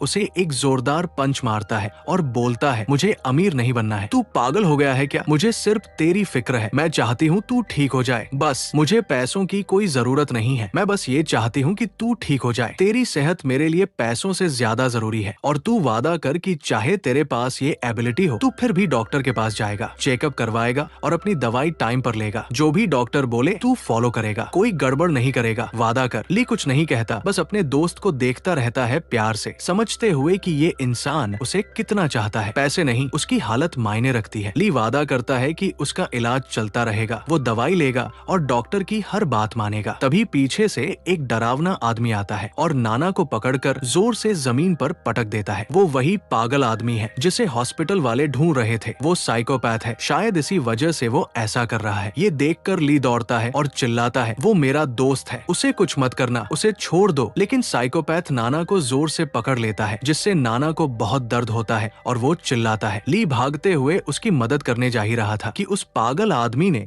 उसके सिर पर पत्थर मार दिया। ली के सिर से खून बहने लगता है और वो जमीन पर गिर पड़ता है। उसी पल ली को याद आता है वो मेडिसिन जो उसे मास्टर ने हेलुसिनेशन में दी थी। अगर पेंडेंट और गोल्ड असली थे तो वो मेडिसिन भी असली होगी और शायद उसे पावर और जान दे सके। वो अपने दोस्त की आंखों में आंसू देखकर अपने गुस्से और इमोशंस को रोक नहीं पाता। वो मेडिसिन खा लेता है और फिर ऐसा लगता है जैसे पूरे माहौल की हवा बदल गई हो। उसे एक अलग ही ताकत महसूस होती है। उसकी पावर और इतनी जबरदस्त थी कि नाना उसे देखकर दंग रह जाता है। यहाँ तक कि वो पागल आदमी भी डर के मारे रुक जाता है। जैसे ही साइकोपैथ ने पीछे मुड़कर देखा, उससे पहले ही ली ने उसे जोर से चेहरा पकड़कर जमीन पर दे मारा। उसने उसका चेहरा इतनी ताकत से दबाया कि उसका चेहरा टूट गया और खून बहने लगा। ली ने उसके चेहरे की स्किन तक फाड़ दी और दूर फेंक दी, जिससे उसका पूरा चेहरा खुल गया और वो आदमी चीखने लगा। उसकी चीखें डरावनी थी और ली को देखकर ऐसा लग रहा था जैसे वो अब पूरी तरह होश में नहीं है। वो बेकाबू हो गया था। अपने दोस्त को दर्द में देखकर उसका दिमाग घुमा हुआ था। वो बार बार बस एक ही बात चिल्ला रहा था, तूने मेरे दोस्त को कैसे छू लिया, उसे चोट कैसे पहुंचा दी, मैंने तुझे रोका था, फिर भी तू नहीं माना, लेकिन तुमने मेरी बात नहीं मानी। अब ऐसा लग रहा था जैसे वो इंसान नहीं रहा हो, वो पागलों की तरह उस साइको को पीट रहा था और ऐसा महसूस हो रहा था जैसे ली किसी दानव में बदल चुका हो। अब उसमें कोई दया या सहानुभूति नहीं बची थी। तभी अस्पताल के गार्ड्स आ जाते हैं और उसे पकड़ लेते हैं, लेकिन कोई भी उसे उस पागल आदमी से अलग नहीं कर पाता। ली तो बस उसे मार देना चाहता था। जैसे तैसे कई गार्ड्स ने मिलकर उसे काबू किया और उसे जंजीरों से बांध दिया। जिस तरह से वो हमला कर रहा था उसे कोई भी आम इंसान नहीं मान सकता था। ऐसा लग रहा था जैसे दवाई खाने से पहले वो इतना साइको नहीं था, लेकिन दवा खाने के बाद वो ऐसा हो गया। इसी वजह से उसे जंजीर से बांधा गया। वो जोर से चिल्लाता है, मैंने ये सब अपने दोस्त की रक्षा के लिए किया, मैंने कुछ गलत नहीं किया, मुझे छोड़ दो, मैं बस अपने दोस्त को बचा रहा था, बस इतना ही। डॉक्टर उसके सामने खड़ा था। था। डॉक्टर ने कहा, ये कोई लड़ाई नहीं थी, कोई भी किसी को इस तरह नहीं मारता जैसे तुमने मारा। तुमने सिर्फ लड़ाई नहीं की, तुमने उस साइको को हैवानियत से पीटा, तुमने तो उसका चेहरा तक नोच डाला। क्या इस तरह कोई किसी को बचाता है? ऐसा सिर्फ एक साइको ही करता है, और उससे भी बुरा वो साइको तुम खुद हो। तुम किसी दानव से कम नहीं हो। आज तुम्हारा असली चेहरा हमारे सामने आ गया है। डॉक्टर फिर पूछता है, सच बताओ, तुमने उस साइको को इतनी ताकत से कैसे मारा, और तुम्हें इतनी ताकत अचानक कहां से मिल गई? अस्पताल में तो तुम ठीक से खाना भी नहीं खाते थे, तुम तो बहुत कमजोर थे। मैं तुम्हारी रोजाना की जांच करता हूँ, तो बताओ अचानक इतनी ताकत कैसे आ गई? लेकिन ली डॉक्टर को कुछ नहीं बताता। वो बस उसकी तरफ देखता है और सोचता है, अगर मैंने डॉक्टर को सब कुछ बता दिया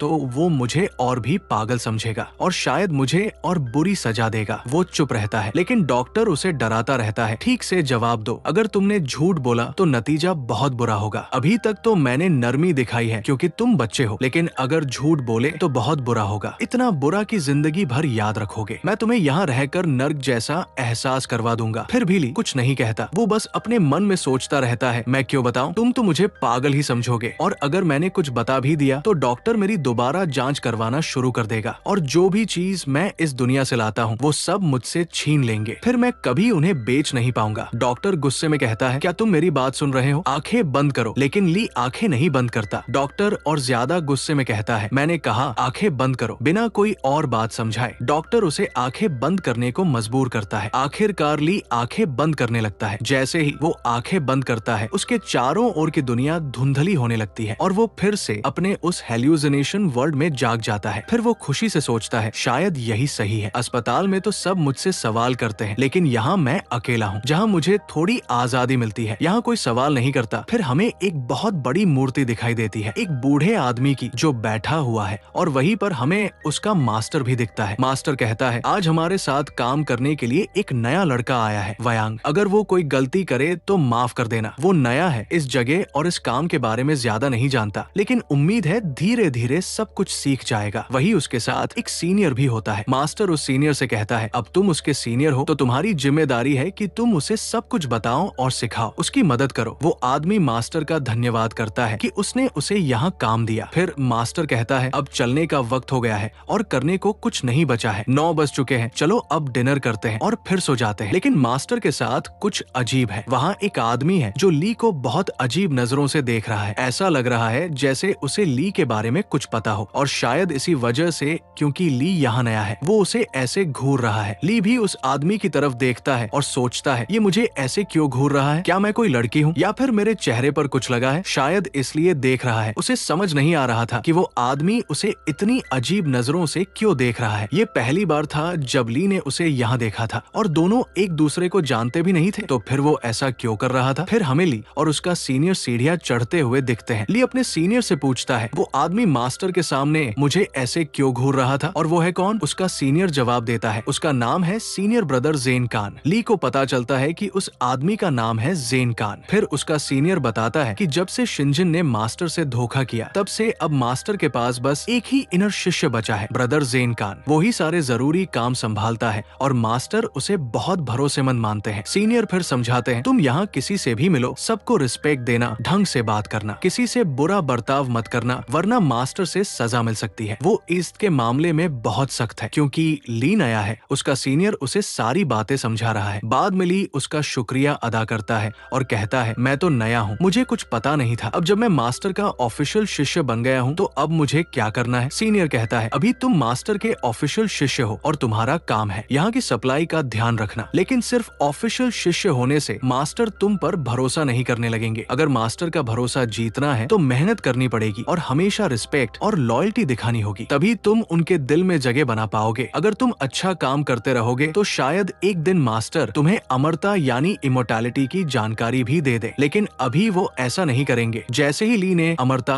का नाम सुना, उसका उत्साह 7वें आसमान पर चला गया। वो तुरंत अपने सीनियर से पूछता है, क्या मास्टर सच में अमरता सिखा सकते हैं? कब सिखाएंगे? जल्दी बताओ। वो बहुत एक्साइटेड होकर बार बार पूछता है। सीनियर कहता है, अभी नहीं, मास्टर इतनी आसानी से किसी पर भरोसा नहीं करते, उतावले मत बनो। अभी तो मास्टर सिर्फ शिनकेन पर भरोसा करते हैं। अगर मास्टर को किसी को अमरता सिखानी है तो पहले उस इंसान को उनका भरोसा जीतना पड़ेगा, और उसके लिए पहले तुम्हें इनर शिष्य बनना होगा, तभी शायद मौका मिलेगा। अभी तो ये मुमकिन नहीं है और शायद आने वाले वक्त में भी वो तुम्हें जल्दी से कुछ नहीं सिखाएंगे, क्योंकि कई गार्ड्स ने मास्टर को धोखा दिया है, इसलिए उनका भरोसा जीतना बहुत मुश्किल है। इसमें 1-2 साल भी लग सकते हैं। ली हैरानी में खुद से कहता है, ये जगह सच में कमाल की है, यहाँ कितने रहस्य छिपे हुए हैं। अगर मुझे अमरता का ज्ञान मिल जाए तो क्या बात होगी। अब वो इस जगह के बारे में और ज्यादा जानना चाहता है, लेकिन फिलहाल उसका ध्यान सिर्फ एक ही चीज पर है, इस जगह से कुछ सामान लेकर असली दुनिया में भेजना, ताकि वो और उसके दोस्त गरीबी से बाहर निकल सके। बस यही उसका मकसद है। इसके बाद हमें एक जगह दिखाई जाती है जहाँ दवाइयाँ बनाई जाती है इंसानों को मारकर। वहाँ एक बहुत बड़ा कड़ाहा उबल रहा है और उसमें कुछ डाला जा रहा है। फिर मास्टर खुद उस कड़ाहे को खोलते हैं और उसमें से जादुई दवाइयाँ बाहर आती है, एक हरी और दूसरी लाल। ये देखकर ली के होश उड़ जाते हैं। वो बोल पड़ता है, मैं कितना मूर्ख हूँ, मैं तो सिर्फ यहाँ से पैसे ले जाने के बारे में सोच रहा था। यहाँ बहुत सारी हैरान कर देने वाली पावर्स मौजूद है। ली सोचता है, अगर मैं ये सारी पावर्स ले सका तो मैं भी बहुत ताकतवर बन सकता हूँ, इसलिए वो इन जादुई दवाओं को अपने साथ ले जाना चाहता है। अगर वो इन्हें असली दुनिया में ले जा सके तो शायद वो अमर भी बन सकता है और इन पावर्स की मदद से कुछ भी हासिल कर सकता है। लेकिन मेरी राय में अगर उसने बिना समझे ये दवाई खा ली तो उसके शरीर पर इसका बुरा असर हो सकता है। हो सकता है कि वो ओवरडोज कर दे और अपनी पावर को कंट्रोल न कर पाए, जिससे उसकी मौत भी हो सकती है। इसलिए ये जरूरी है कि पहले वो इन दवाओं के बारे में पूरी जानकारी ले। फिर वो सोचता है, फिलहाल तो मेरा काम ही है, इसलिए वो अपना ध्यान वापस मास्टर का भरोसा जीतने पर लगाता है, ताकि एक दिन मास्टर उसे इमोर्टैलिटी के बारे में सिखा सके। तभी उसका मास्टर जादू से दवाइयों को बोतल में ट्रांसफर कर रहा होता है और फिर बोलता है, अगर तुम सामान लेने आए हो तो जाकर ले आओ। सफेद बालों वाली लड़की। ये सुनकर ली वही खड़ा रह जाता है, कुछ बोल ही नहीं पाता। अब मास्टर उसी लड़की को मारकर दवाई बनाना चाहता है जो उसकी अच्छी दोस्त है, और वो सोचता है, मैं उसे यहाँ कैसे लाऊं ताकि वो उसे मार सके। इस जगह में वो ऐसा कुछ नहीं कर सकता, खासकर अपनी उस दोस्त के साथ जो उसे भाई कहती है। तभी उसका मास्टर उसके सामने आकर कहता है, सुना नहीं क्या, मैंने कहा सामान ले आओ। अब ली के पास कोई और रास्ता नहीं बचता। वो अपनी आंखें बंद करता है और फिर से असली दुनिया में लौट जाता है। वो ऐसा काम अपनी दोस्त के साथ कभी नहीं कर सकता था, इसलिए और कोई रास्ता नहीं था। जब उसकी आंखें खुलती है तो वो देखता है कि डॉक्टर और उसकी माँ उसे घूर रहे हैं। आंखें खुलते ही वो पूछता है, माँ आप यहाँ क्या कर रही हैं? क्योंकि उसकी माँ बहुत कमाती है तो उसे हैरानी होती है। शायद वो हादसा जब वो पागल आदमी से बुरी तरह घायल हुआ था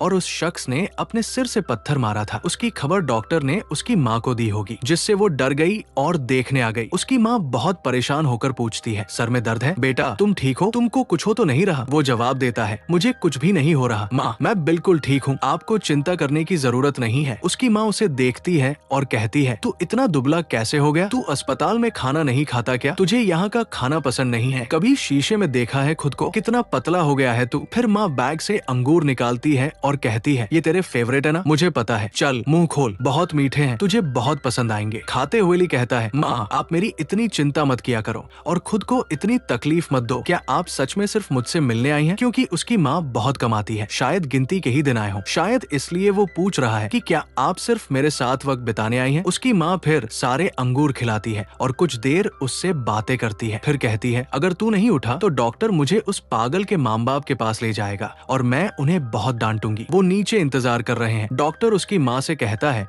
कि उस पागल आदमी के घर वाले नीचे वेट कर रहे हैं, जल्दी कीजिए वरना वो चले जाएंगे। उसकी माँ कहती है, बस थोड़ी देर और अपने बेटे से बात कर लेने दो, मुझे उसे एक जरूरी बात बतानी है। यहाँ से साफ होता है कि उसकी माँ ली से बहुत प्यार करती है और वो उस पागल आदमी के माता पिता पर बहुत गुस्सा है, जिन्होंने उसके बेटे के सिर पर पत्थर मारा और उसे इस हाल में पहुँचा दिया। ली कहता है, मैंने कुछ नहीं किया था, मैंने तो बस अपने दोस्त को बचाने के लिए उस पागल आदमी से लड़ाई की थी। उसकी माँ कहती है, तू चिंता मत कर बेटा, मुझे तुझ पर हमेशा भरोसा है, मैं सब संभालूंगी, तुझे किसी बात की फिक्र करने की जरूरत नहीं है। ली अपनी माँ को आंसू भरी आंखों से देखता है। जाते समय उसकी माँ कहती है, डॉक्टर की बात सुनना और समय पर दवा लेना, तू जल्दी ठीक हो जाएगा, डरने की कोई जरूरत नहीं, तेरी माँ हमेशा तेरे साथ है। जब उसकी माँ कमरे से जाने लगती है तो वो बाहर से तो हंसने की कोशिश करती है, लेकिन अंदर से बहुत परेशान होती है, क्योंकि ली की तबीयत सुधर नहीं रही थी, मगर वो अपनी चिंता बेटे को दिखाना नहीं चाहती थी। उसकी आंखों में गुस्सा भरा होता है, क्योंकि वो पागल आदमी के माँ बाप को लेकर बहुत नाराज थी। पर जिस तरह ली ने लड़ाई की थी, शायद उसकी चोट कोई बड़ी बात नहीं थी, क्योंकि उस पागल ने सबसे पहले उसके दोस्त पर हमला किया था, गलती उसकी थी। गुस्से में उसकी माँ नीचे जाती है उस पागल के माँ बाप से मिलने। ली अपनी माँ को जाता देखता है और उसकी नजरें धुंधली होने लगती है। डॉक्टर कहता है, आंखें बंद करो, बाद में बात करेंगे। जब अगली बार ली अपनी आंखें खोलता है तो सामने उसका मास्टर खड़ा होता है। मास्टर कहता है, आखिरकार जाग ही गया, कब तक सोता रहेगा? ली जल्दी से माफी मांगता है, हाँ मास्टर माफ कीजिए, मैं डर के मारे बेहोश हो गया था। लेकिन अंदर से वो बहुत परेशान होता है। वो उस सफेद बालों वाली लड़की की हालत देखना चाहता है कि वो ठीक है या नहीं। तभी अचानक उसका मास्टर उसका चेहरा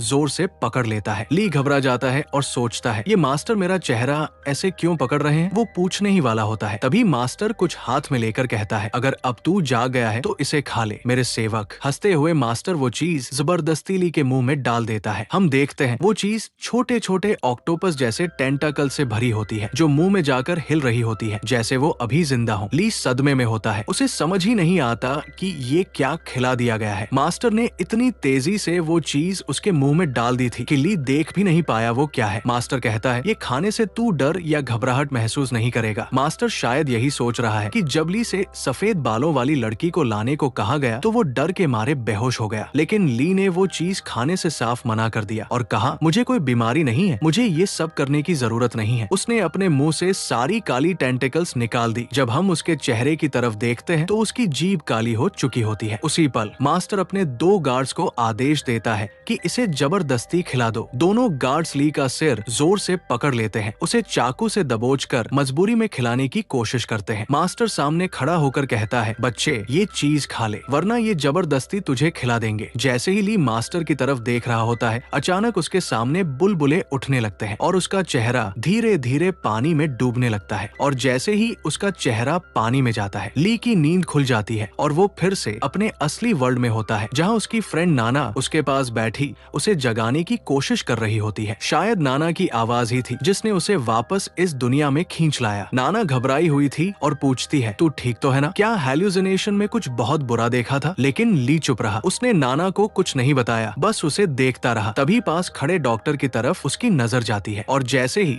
वो डॉक्टर को देखता है, हैल्यूसिनेशन फिर से शुरू हो जाती है। डॉक्टर उससे पूछता है, अब की बार तूने क्या देखा? इतनी घबराहट और चीख क्यों थी तेरी? ली का दिल तेजी से धड़क रहा होता है, लेकिन ली सोचता है कि इस बार उसने पूरा नहीं देखा, इसलिए वो डॉक्टर को सच बताने से बचता है क्योंकि नाना सामने खड़ी होती है। अगर नाना ने ये सब सुना तो वो और डर जाएगी। तो ली डॉक्टर से कहता है कि उसने अभी तक पूरा नहीं देखा, सब अधूरा है। और फिर डॉक्टर से दवा मांगता है, प्लीज मुझे वो दवा दो, मैं इस दुनिया से कुछ देर के लिए छुटकारा चाहता हूँ। ये पहली बार था जब ली ने खुद उस दवा की मांग की थी। डॉक्टर हैरान हो गया। जाते जाते वो कहता है कि दवा पहले से ही टेबल पर रखी है। डॉक्टर बताता है कि ये दवा सिर्फ थोड़े समय के लिए हैल्यूसिनेशन रोकती है, पर अगर सच में इससे निकलना है तो तुम्हें वही करना होगा जो तुम्हें सिखाया गया है। वो ये भी कहता है कि सब कुछ नेचुरल तरीके से चलने दो, बीच में मत पड़ो। डॉक्टर ने ये क्यों कहा ये वो साफ नहीं करता, लेकिन उसकी बातों में कुछ छुपा हुआ जरूर था। नाना ली को दवा और पानी देती है। उसके हाथ में 4-5 गोलियां होती है, लेकिन ली घबरा जाता है और कहता है, पानी की जरूरत नहीं है, बस दवा दे दो। जैसे ही ली दवा खाता है, हैल्यूसिनेशन दोबारा शुरू हो जाती है। उसके मुंह से लार गिरने लगती है और जैसे ही दवा निगलता है, उसके मुंह से एक काला लिक्विड टपकता है जो सिर्फ उसे दिखाई दे रहा होता है। दवा लेने के बाद ली कहता है, अब मैं बच गया, अब हैल्यूसिनेशन नहीं आएगी। ली के इतना कहते ही उसका दोस्त घबरा जाता है और पूछता है, मतलब क्या हुआ तेरा? तू बचा किस चीज से? तूने क्या देखा है? ली कुछ नहीं कहना चाहता था, लेकिन दोस्त को शांत करने के लिए वो झूठी हंसी हंसते हुए बोलता है, कुछ नहीं, बस कोई पागल आदमी था, जबरदस्ती मुझे कुछ खिला रहा था, बकवास कर रहा था। वो सब कुछ ऐसे बता रहा था जैसे कोई मजाक हो। लेकिन जब कैमरा उसके चेहरे की तरफ जाता है तो हम देखते हैं कि उसके मुंह का रंग काला हो चुका है और ली को इसका जरा भी एहसास नहीं होता। फिर ली मुस्कुराते हुए कहता है, मैं एक मॉडर्न बंदा हूँ, मुझे इन हैल्यूसिनेशन से डर नहीं लगता। मुझे पता है ये सब बकवास है, ऐसा असलियत में हो ही नहीं सकता, डरने की कोई बात नहीं है। उसका दोस्त थोड़ा शांत हो जाता है, लेकिन तभी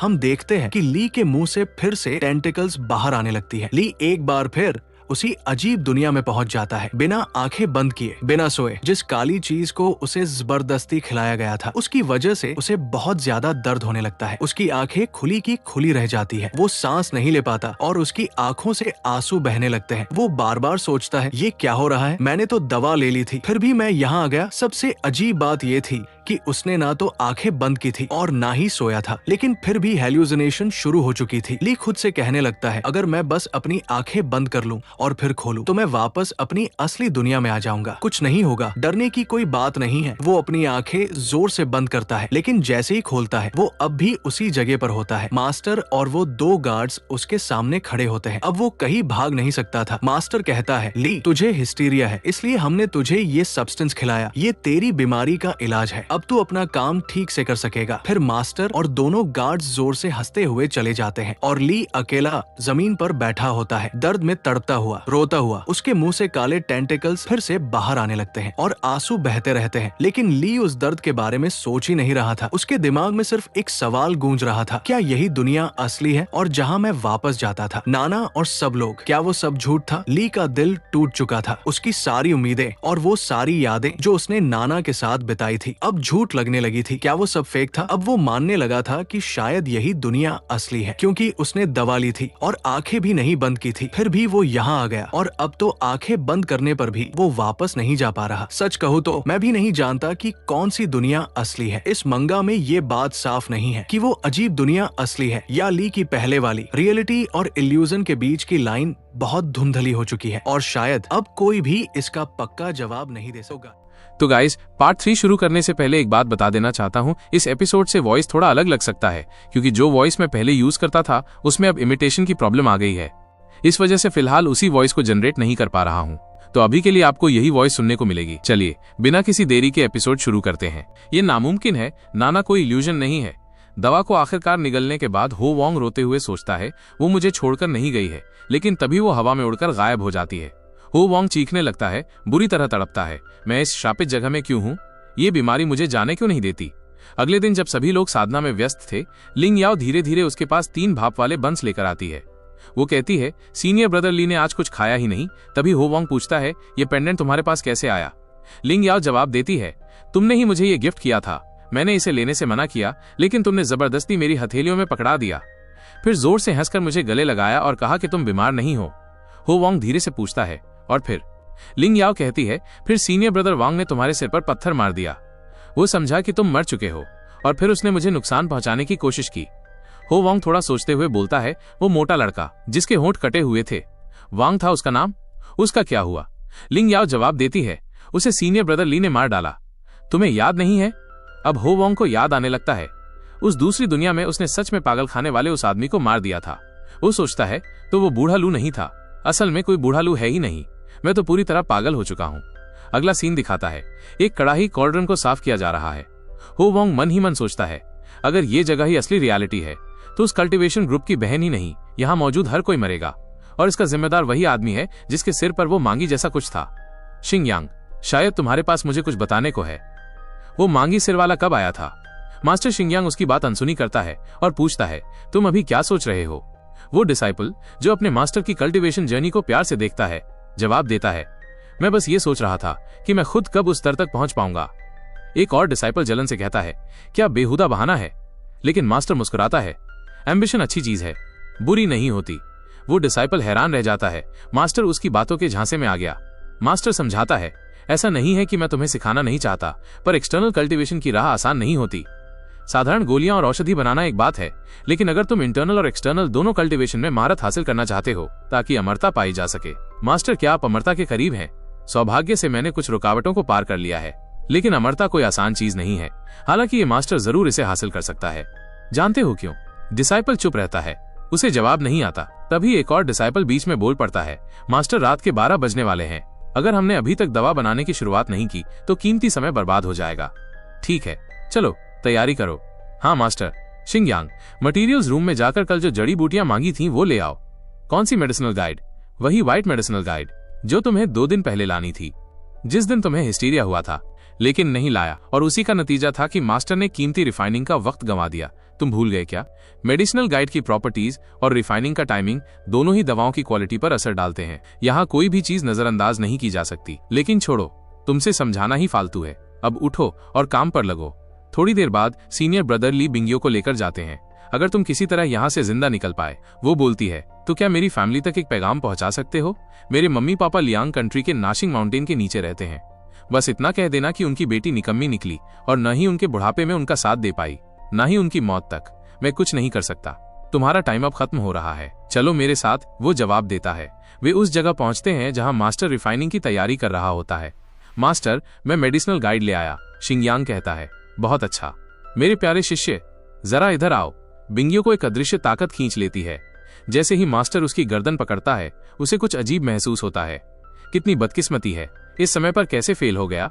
इस गाइड की सारी प्रॉपर्टीज बदल गई हैं। शिंगयांग, इस लड़की को वापस ले जाओ। जी मास्टर। हो गया काम, अब बस लिंगियो को यहां से निकालना है। रुको शिंगयांग, ये गाइड काम नहीं करेगा, दूसरा लेकर आओ। मुझे याद है, एक और व्हाइट मेडिसिनल गाइड है। जल्दी जाओ, देर मत करना। सप्लाई रूम में शिंगयांग को सब समझ आने लगता है। जैसे ही मुझे अपनी गलती समझ आई, मैं बिंगियो को नहीं बचा सका। वो कमीना बार बार एलिक्सिर बना रहा था और मैं किसी को नहीं बचा पाया। कल भी और उसके बाद के दिन भी। हर दिन एक नया बलिदान चाहिए होगा। जैसे ही कड़ाही खुलती है, उसमें से एक शैतानी चेहरा निकलता है। मैं अब उसका असिस्टेंट नहीं बन सकता, यांग सोचता है। मास्टर उसे एक पिल देता है। ये लो, तुम्हारे लिए एक तोहफा। बाकी शिष्य तुम्हारे जितने मेहनती नहीं है, ये पिल सिर्फ तुम्हारे लिए है। Thank you master, thank you for this pill. मैं सबको बचा सकता हूँ, खुद को भी बचा सकता हूँ। गुड डिसाइपल, गरम है तो खा लो अभी। मास्टर मुस्कुराकर कहता है। मुझे इसे मारना होगा। प्रोटैगनिस्ट पिल निगलता है, लेकिन कुछ गलत महसूस होता है। ये बहुत गर्म है, मेरा शरीर जल रहा है। शिंगयांग, वापस आओ। ये पिल ताकतवर है, तुम्हारे शरीर को इसे पूरी तरह एब्जॉर्ब करने में वक्त लगेगा। जी मास्टर। बाद में सप्लाई रूम में यांग अपने नए ताकत का एहसास करता है। मैं अब चट्टानों को भी तोड़ सकता हूँ। लेकिन उसे याद आता है कि ये दवाएं इंसानों से बनी है। मुझे तो सिर्फ एक पिल मिला, उस हरामी ने तो कई खा लिए। मैं उसे कैसे मारूं? वो खून थूकता है। तभी एक लड़की आकर पूछती है, क्या आप ठीक हैं? सीनियर ब्रदर ली से कहा गया था, खुद को दोष मत दो, तुम भी मजबूत हो। घबराई हुई लड़की अपनी जांग पकड़ते हुए पूछती है, सीनियर ब्रदर ली, क्या आप फिर से मास्टर के खिलाफ जाने वाले हैं? शश, आवाज कम करो। क्या तुम सिर्फ मेरे लिए आई हो? मास्टर को पता चल सकता है, ली कहता है। चिंता मत करो सीनियर ब्रदर, आज वो मार्केट गया है। मास्टर अब कुछ नहीं सुन सकता। उधर बाकी वर्कर्स को लगता है कि यांग और गाइड लेने गया है। हम बर्बाद हो गए, वे फुसफुसाते हैं। जैसा ली को शक था, अब सब उसे गंजे दरिंदे का साथ देने वाला समझ रहे थे। ये जगह अब सेफ नहीं है, हमें दूसरी जगह चलना होगा। वो लड़की का हाथ पकड़कर कहता है। एक छोटा लड़का दूर से उन्हें चुपचाप देख रहा था। अब बताओ, तुम क्या कह रही थी उस पुराने मास्टर के बारे में? हमने पुराने मास्टर से पूछा था। ये कुछ ऐसा है जो ना देखा जा सकता है, ना महसूस किया। मेरे दादा कहते थे कि इसे सिर्फ हाई लेवल प्रैक्टिशनर ही बुला सकते हैं। वैसे पुराना मास्टर हर महीने की 1 और 15 तारीख को मार्केट जाता है। मतलब उन दोनों दिन गंजा दरिंदा हमें मॉनिटर नहीं कर सकता। ये तो बड़ी काम की बात बताई तुमने, ली कहता है। वैसे सीनियर ब्रदर ली, अब असली बात पे आते हैं। क्या आप सच में मास्टर से फिर लड़ने जा रहे हैं? बिल्कुल, मौका मिले तो उसका गोश्त खा जाऊं, खून पी जाऊं, तो फिर मैं भी साथ चलूंगी, लड़की दृढ़ता से कहती है। अचानक एक लड़का ब्रेड लेकर आता है। मुझे भी साथ रखो। सीनियर ब्रदर ली, शायद आप मुझे नहीं जानते, मैं बस एक अनाथ लड़का हूँ, मुझे गुआ कह सकते हैं। ये लीजिए ब्रेड। क्या तुम हमारी बातें सुन रहे थे? लड़की गुस्से में पूछती है। नहीं नहीं, मैं तो बस सीनियर ब्रदर को ढूंढने आया था, बस आखिरी लाइन ही सुनी। तुम्हें कुछ नहीं पता, हम तुम पर कैसे भरोसा करें? मुझे सीनियर ब्रदर ली की बहादुरी पसंद है, क्या ये वजह काफी नहीं? शिंगयांग, तुम्हारा ग्रुप भी तो इसी तरह बना था, है ना? गुआ, क्या तुम मुझसे डरते नहीं? कैसे डरूं? सीनियर ब्रदर ली ने जो किया जरूरी था। ठीक है, तुम भी साथ चल सकते हो। गुआ, अब तुम्हें पीछे नहीं हटना। प्रोटैगनिस्ट सोचता है, उम्मीद है इसका अंजाम शिंगयांग जैसा ना हो। आने वाले दिनों में ये ग्रुप दान यांगजी को मारने की राह खोजता रहा, लेकिन सिर्फ ली और 2 लोगों के साथ मास्टर को हराना लगभग नामुमकिन था। इस दौरान वो एक एक करके मेडिसिनल गाइड्स को स्टोरेज रूम से अल्केमी रूम में ले जाने लगे। प्रोटैगनिस्ट के दिमाग में उन गाइड्स की आखिरी बातें गूंजती रहीं, जब तक कि 8वां मेडिसिनल गाइड नहीं आ गया। मास्टर, मेडिसिनल गाइड तैयार है, शिंगयांग ने कहा। बहुत अच्छा किया शिंगयांग, मास्टर बोला, तुमने हाल ही में बहुत बढ़िया परफॉर्म किया है। जैसा कि मैंने कहा था, हमारे शीर्षन दान हवा से इंसाफ करता है। जो गलती करेगा उसे सजा मिलेगी और जो मेहनत करेगा उसे इनाम। तुम अल्केमी सीखना चाहते हो ना? तो आज से मैं तुम्हें न्यूट्रिटिव पिल्स बनाने का फॉर्मूला सिखाता हूँ। इसे आसान मत समझना, ये एक ऐसा स्वर्गीय तरीका है जो सेलेस्टियल स्क्रिप्चर में लिखा गया है। ध्यान से सुनो। 20 ग्राम ह्यूमन एलिक्सिर, आधा कैडी बालसम बीज, 24 सनराइज स्टोन्स। आग सुबह 3 बजे जलानी है, जिसे स्नान का समय कहा जाता है। अपनी आंखों से आग को चमक दो, सांस से उसे बढ़ाओ और अपनी आत्मा से उसे शुद्ध करो। धीरे धीरे लौ बढ़ाओ और 4 बजे फिर से जलाओ, उसके बाद सांस छोड़ो। शिंगयांग ये सब सुनते हुए चुपचाप अपनी ड्रेस पर फॉर्मूला लिखने लगा। मास्टर, मैं इसे अपनी ड्रेस पर लिख रहा हूँ, उसने कहा। मास्टर ने गुस्से में मुंह बनाया। मास्टर, एक बार देख लीजिए कि मैंने कुछ मिस तो नहीं किया, शिंगयांग ने आग्रह किया। अचानक मास्टर ने उसे जोर से चेहरे पर लात मारी। ये पागल आदमी ऐसा क्यों कर रहा है? अचानक लात क्यों मारी? शिंगयांग के दिमाग में ख्याल आया। उसकी हैंडराइटिंग बहुत अच्छी तो नहीं थी, लेकिन पढ़ी जा सकती थी। मास्टर ने तो उसे देखा भी नहीं। ऐसा लग रहा था जैसे फॉर्मूला लिखने की हरकत से ही उसे दिक्कत थी। शिंगयांग को याद आया, जब हम क्लास में थे तब इस टेम्पल में कभी कोई स्क्रिप्चर या लिखित किताब नहीं दिखी। सब कुछ मौखिक रूप से सिखाया गया। क्या ये पागल आदमी पढ़ना नहीं जानता? अगर वो पढ़ नहीं सकता तो जो सेलेस्टियल किताबों की बात करता है उसे किसने पढ़कर सुनाया? तभी एक और शिष्य पास आया। मैंने सोचा नहीं था शिंगयांग कि मास्टर तुम्हें सेलेस्टियल बुक्स का फॉर्मूला बताएगा। इसका मतलब है कि वो तुम्हें वाकई पसंद करता है। सीनियर ब्रदर शिंगयांग, ये मास्टर का प्यार जताने का तरीका है, उसने कहा। शिंगयांग ने जवाब में गुस्से से उसके पेट में मुक्का मारा। तू खुद को क्या समझता है? शिंगयांग चोटिल तो हुआ, लेकिन रुका नहीं। उसने मुस्कुराकर कहा, मास्टर मेरी मेहनत की कदर करता है, शायद तुम बस उतने काबिल नहीं हो। इस बार शिंगयांग का गुस्सा फूट पड़ा। उसने अपने हाथ में मैजिक भरा और शिंगयांग को इतनी जोर से मारा कि उसकी आवाज पूरे मंदिर में गूंज उठी। समय बीता। शिंगयांग ने ताना मारा, जूनियर ब्रदर शिंगयांग, तुम इतने जिद्दी क्यों हो? अगर मास्टर की पिल्स ना होती तो तुम अब तक मर चुके होते। मैंने कहा था ना, उसे उकसाना मत। फिर क्यों करते हो? जैसे जैसे दिन बीतते गए, शिंगयांग को मास्टर और उसकी खतरनाक पद्धतियों पर शक और बढ़ता गया। हर बार जब उन्होंने भागने या विरोध करने की कोशिश की, खतरे और बढ़ते चले गए। इस मंदिर के रहस्य डर, धोखे और खून से भरे थे। प्रोटैगनिस्ट पागलों की तरह हंसने लगा। क्या मास्टर ने जूनियर ब्रदर शिंगयांग को दवा नहीं दी थी? फिर वो पागलों जैसा क्यों बर्ताव कर रहा है? किसी ने पूछा। ब्रेकिंग पॉइंट आ चुका है, प्रोटैगनिस्ट ने पागलों की हंसी में कहा। उस अराजकता के बाद प्रोटैगनिस्ट ने जानबूझकर जांग कुआन से टकराव बढ़ाया ताकि वो मास्टर से जुड़ी कोई बात उगल दे। जेहुआन के चेहरे के हाव भाव देखकर लग रहा था कि कुछ बड़ा होने वाला है। प्रोटैगनिस्ट चुपचाप जांग कुआन पर नजर रखने लगा, लेकिन जिंग कुआन पहले की ही तरह धीरे धीरे अपनी ट्रेनिंग करता रहा। जब प्रोटैगनिस्ट को लगा कि शायद वो गलत सोच रहा था और जेहुआन उतना लालची नहीं है जितना लगता है, तभी आया 15 फरवरी का दिन। उस दिन जब लिए टू ने पिल्स बनाना शुरू किया तो जिंग कुआन ने अपने रोज के अभ्यास से हटकर कुछ अलग किया।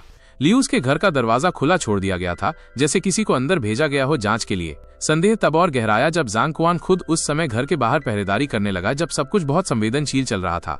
क्या ये सच में वही है? प्रोटैगनिस्ट सोच में पड़ गया। डिसाइपल युआन और एक और शिष्य आपस में कुछ बात करते हैं और फिर एक तावीज का इस्तेमाल कर गायब हो जाते हैं। आखिरकार चले गए। प्रोटैगनिस्ट ने सोचा, जरूर जिंग कुआन और उसके लोगों ने ही रूम की रिस्ट्रिक्शन हटा दी है। अब ये मेरी चांस है अंदर जाने का। अंदर पहुंचते ही प्रोटैगनिस्ट का चेहरा बिगड़ गया।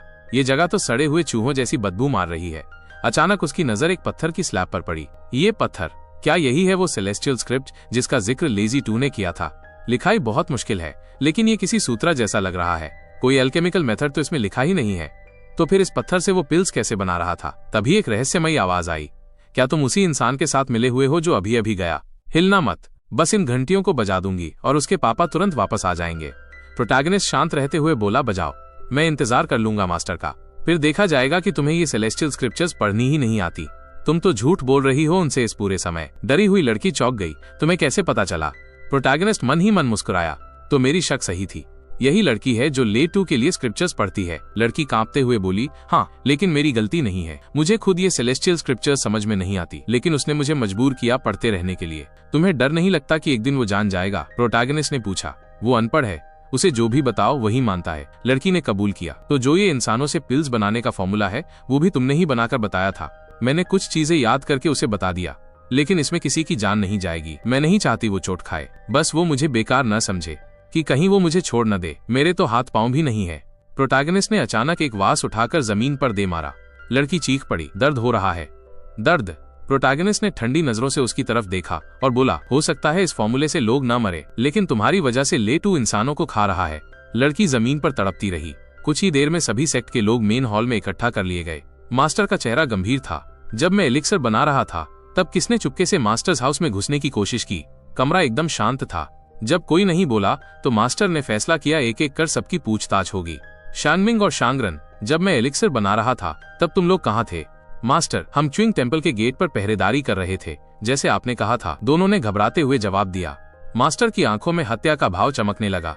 उसने एक गार्ड की तरफ गुस्से से देखा। और शिनुआन? शिनुआन सफाई देने ही वाला था, लेकिन प्रोटैगनिस्ट को पता था कि अगला नंबर उसी का है। शिनुआन, मास्टर ने पुकारा और उसका कंधा जोर से दबाया। आज मेडिसिन बांटने के बाद तुम पूरा दिन कहाँ थे? डिसाइपल हॉल में वापस गया था ताकि अगली रिफाइनमेंट के लिए जरूरी मटेरियल्स तैयार कर सके, प्रोटैगनिस्ट ने जवाब दिया। कमरे में तनाव का माहौल भारी होता जा रहा था। मास्टर फिर बोला, क्या किसी ने शिन्योन को मास्टर्स हाउस के पास देखा था? कोई जवाब नहीं आया। सोच समझकर जवाब देना, मास्टर ने चेतावनी दी। अगर किसी ने सच्चाई बताई तो उसे सजा नहीं दी जाएगी और उन्हें इसका बड़ा इनाम भी दिया जाएगा। तभी अचानक सफेद कपड़े पहने लड़की बोल उठी, भाई ली उस समय हमारे साथ थे, मैं उनकी गवाही दे सकती हूँ, तुम इसकी गारंटी दे सकती हो? मास्टर ने पूछा। हाँ मैं दे सकती हूँ, उसने जवाब दिया। और बाकी लोग, क्या किसी और को कुछ कहना है? तभी एक और आवाज बीच में आई, अमर पिता क्या मैं कुछ कह सकता हूँ? सभी चौंककर उसकी ओर मुड़े। प्रोटैगनिस्ट, वो लड़की, बाकी शिष्य और खुद मास्टर भी। वो शिन युआन आज तो एक बार भी स्टोरेज रूम नहीं आया, उसने कहा, और सबकी निगाहें अब शिन युआन की ओर घूम गई। तो अमर दादा, मैंने अपराधी ढूंढ निकाला, क्या अब मैं घर जा सकता हूँ? मास्टर की आंखों से विनाशकारी आभा फूटने लगी। आज सुबह दवा की मैन्युअल खुद शिन युआन ने मुझे दी थी। अगर वो स्टोरेज रूम गया ही नहीं तो दवा कहाँ से लाई? मरना चाहता है क्या लड़के? मौत बुला रहा है। अमर दादा, मुझसे गलती हो गई, लालच में अंधा हो गया था, इसलिए झूठ बोला। वो लड़का जमीन पर गिर पड़ा और जोर से अपना माथा जमीन पर मारते हुए माफी मांगने लगा। मास्टर ने उसे पहले अनदेखा कर दिया, लेकिन तभी उसकी नजर एक शिष्य पर पड़ी जिसके चेहरे पर हल्की सी मुस्कान थी। अगले ही पल मास्टर एक परछाई की तरह हिला और उस शिष्य का आधा चेहरा नोच दिया। जब शिन युआन पर झूठा इल्जाम लगाया जा रहा था, तू ही अकेला खुश क्यों था? मास्टर की उंगलियों से खून टपक रहा था, उसकी आवाज बर्फ जैसी ठंडी थी। जवाब दे शाइन। ना, नहीं मास्टर, मैं नहीं, प्लीज। शाइन चीखने लगा, खून उसके चेहरे से बहता जा रहा था। वो जेन कुआन था, उसने ही मुझे मजबूर किया, मैं तो बस उसका कहा मान रहा था। जेन कुआन, जिसने अब समझ लिया कि उसे धोखा दे दिया गया है, मास्टर की खतरनाक नजरों से बचते हुए तेंदुए की तरह भाग पड़ा। तो ये तू ही था, मास्टर ने बर्फ सी ठंडी आवाज में कहा। मुझे पहले समझ जाना चाहिए था, मेरे कक्ष के सुरक्षा प्रतिबंध सिर्फ तू ही तोड़ सकता था। ये कहते हुए उसने धीरे से जेब में हाथ डाला। क्या वो सच में सोचता है कि वो मेरे सामने से भाग सकता है, कि मैं उसे यूं ही जाने दूंगा? मास्टर की उंगलियां किसी चीज को पकड़ चुकी थीं, एक सिक्का। हथेली को मोड़ते हुए उसने सिक्के को हवा में उछाला और जमीन पर पूरी ताकत से पैर पटका। सिक्का हवा में 4 टुकड़ों में बट गया और उसी पल उस सिक्के की छाया जेन कुआन के सिर के अंदर उभरी और ठीक उसी तरह उसका शरीर भी चीर गया। उसके हाथ पांव अलग हो गए, शरीर 5 हिस्सों में बट गया। बाकी शिष्य स्तब्ध खड़े रह गए, ये नजारा समझ ही नहीं पाए। यहाँ तक कि एक सिन्यांग और वो सफेद बालों वाली लड़की भी इतने डर में थे कि एक शब्द भी नहीं निकल पाया। मास्टर, मुझसे गलती हो गई। जब जिंदो हमें मारने आ रहा था तो मेरे 2 छोटे भाई अपनी जान देकर मुझे बचा ले गए। चुप। मास्टर की आवाज बर्फ जैसी ठंडी थी और नजरें किसी तलवार की तरह सीधी छेद रही थीं। मुझे अच्छी तरह पता है इस वक्त तेरे दिमाग में क्या चल रहा है। मास्टर, अब तो मैं किसी काम का नहीं रहा, प्लीज इस बार मुझे छोड़ दीजिए। लेकिन मास्टर ने धीरे धीरे अपना पैर जन कुआन के सिर पर रखा। तू भी अपने 2 छोटे भाइयों की तरह है, सब के सब बस पाले जाने लायक भेड़िए। इतना कहकर उन्होंने जोर से उसका सिर कुचल दिया। खून चारों तरफ बिखर गया। तू, मास्टर ने एक शिष्य की ओर इशारा किया, आओ इन तीनों देवी देवताओं को श्रद्धांजलि दो। प्रोटैगनिस्ट कुछ पलों तक चुपचाप खड़ा रहा, सबकी निगाहें उसी पर थीं। धीरे धीरे उसने घुटने टेक दिए और तीनों देवी देवताओं को 789 बार प्रणाम किया। सब कुछ पूरा होने के बाद वो जानता था अब अगला कदम क्या होगा, क्योंकि उसके हाथ में अब भी अगरबत्तियां थीं। जैसे ही उसने कुलगुरु को श्रद्धांजलि दी, घोषणा हो गई जो उसकी जिंदगी हमेशा के लिए बदल देगी। आज से तू इस ताओ गुरु का सबसे प्रिय शिष्य होगा। बधाई हो सीनियर ब्रदर, बधाई हो। एक एक करके सारे शिष्य आगे बढ़े और नए नियुक्त सीनियर को सलाम किया। ठीक है झेन योंग, अब मेरे साथ चलो, बाकी सब जा सकते हैं। और फिर वो पल आ गया था। चिंता मत करो ओ गंजे बेवकूफ, मैं तुझे अमरता पाने में मदद जरूर करूंगा। दृश्य बदला, वो दोबारा पवित्र ग्रंथों की ओर बढ़ रहे थे। मुझे याद है कि तू पढ़ सकता है ना झीनोंग? हाँ मास्टर, अच्छा है कि तू पढ़ सकता है। और फिर मास्टर ने अपनी जादूगरी शुरू की। डानयांग जेड के चेंबर में एक अजीब आवाज गूंजने लगी, जैसे डोरी हवा में कट रही हो। वो काले धागे जो पत्थर की पट्टी को बांधे हुए थे धीरे धीरे खुलकर मास्टर की बाहों में सरकने लगे, जैसे जहर भरे सांप। अगले ही पल पवित्र शास्त्र पूरी तरह प्रोटैगनिस्ट के सामने था। आजा, देख इस ग्रंथ को, क्या तू पढ़ सकता है? क्या लिखा है यहाँ? हाँ मास्टर। अब प्रोटैगनिस्ट को डर था अगर वो पीछे रह गया तो उसका सच खुल जाएगा, इसलिए वो सब कुछ खुद ही तोड़ देने को तैयार था। मास्टर ने टैबलेट को देखा और कहा, रुक मत, साफ साफ बता क्या लिखा है इसमें। मास्टर, वो ब्लड नरिशिंग एलिक्सिर की रेसिपी जो आपने मुझे पिछली बार सिखाई थी, वो यहाँ है ही नहीं क्या? प्रोटैगनिस्ट ने मजबूती से कहा। मास्टर, आपने कहा था कि अमरता पाने के लिए अंदरूनी और बाहरी दोनों प्रकार की एलिक्सिर रिफाइन करनी होती है, लेकिन इंटरनल पिल्स की विधि तो यहाँ है ही नहीं। मास्टर की आंखें हैरानी से फैल गईं। असल में उसे खुद भी नहीं पता था कि वो लड़की जो फूलदान में कैद थी, उसने डान यांग जी से क्या क्या झूठ बोले थे। ये पत्थर की पट्टी बताती है कि न्यू ईयर की रात को कुछ खास बाहरी एलिक्सिर के साथ इस टेक्निक को मिलाकर आसमान से आने वाली आत्मिक ऊर्जा को खींचा जा सकता है और उसी से हम अमर हो सकते हैं। ली हो वांग, प्रोटैगनिस्ट ने आत्मविश्वास से कहा, जैसे हर शब्द कोई शाश्वत सत्य हो। इसमें भी बाहरी एलिक्सर चाहिए? मास्टर ने पूछा। हाँ, ये विशेष मिश्रण चाहिए। 120 ग्राम सिंदूर, 5 ग्राम व्हाइट स्ट्रिकन, 60 ग्राम एसिडिन और एक वॉन्डरिंग गॉड। Wandering God? ये किस किस्म का इंग्रेडिएंट है? अब मास्टर को समझ आया क्यों उस फूलदान वाली लड़की ने कहा था कि ये ग्रंथ हर बार बदलता है, कि वो आज तक अमर नहीं बन पाया। वो लगातार धोखा खा रहा था। डान यांगजी थोड़ी देर चुप रहा, फिर बोला, बच्चे, उस लड़की ने मुझे तक धोखा दे दिया, क्या तू भी वही कर रहा है? नहीं मास्टर, ये अमर बनने का तरीका है, मैं आपको कैसे धोखा दे सकता हूँ? मुझे भी तो अमर बनना है। मास्टर ने उसे देखा जैसे उसकी आंखों में झूठ पकड़ने की कोशिश कर रहा हो, फिर मुस्कराया और जोर से ताली बजाकर बोला, अच्छा तो पहले इस टेक्निक को मुझे समझा, जब मैं पूरी तरह सीख लूंगा तब साथ में एलिक्सिर रिफाइन करेंगे और फिर साथ में अमरता की ओर बढ़ेंगे। गुरु और शिष्य दोनों। जी मास्टर। आखिरकार एक लंबा दिन खत्म हुआ और प्रोटैगनिस्ट घर लौटा। शुक्र है, उसने सोचा, मैंने हजारों नॉवेल, मैगजीन और मंगा पढ़ रखी हैं, वरना आज का सारा जुगाड़ पकड़ा जाता। अचानक किसी की आवाज गूंजी, सीनियर ब्रदरली, निश्चिंत रहो, अब जब मैं जिंदा लौट आया हूं तो जो वादा मैंने किया था भागने का वो जरूर निभेगा।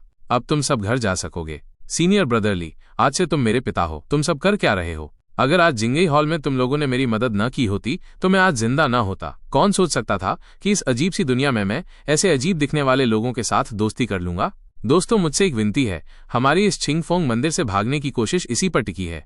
क्या बात है सीनियर ब्रदरली? क्या तुम में से किसी को कोई और कहानी पता है? कोई किंवदंती, कोई ऐसा अफसाना जैसे मेरे दादा सुनाया करते थे?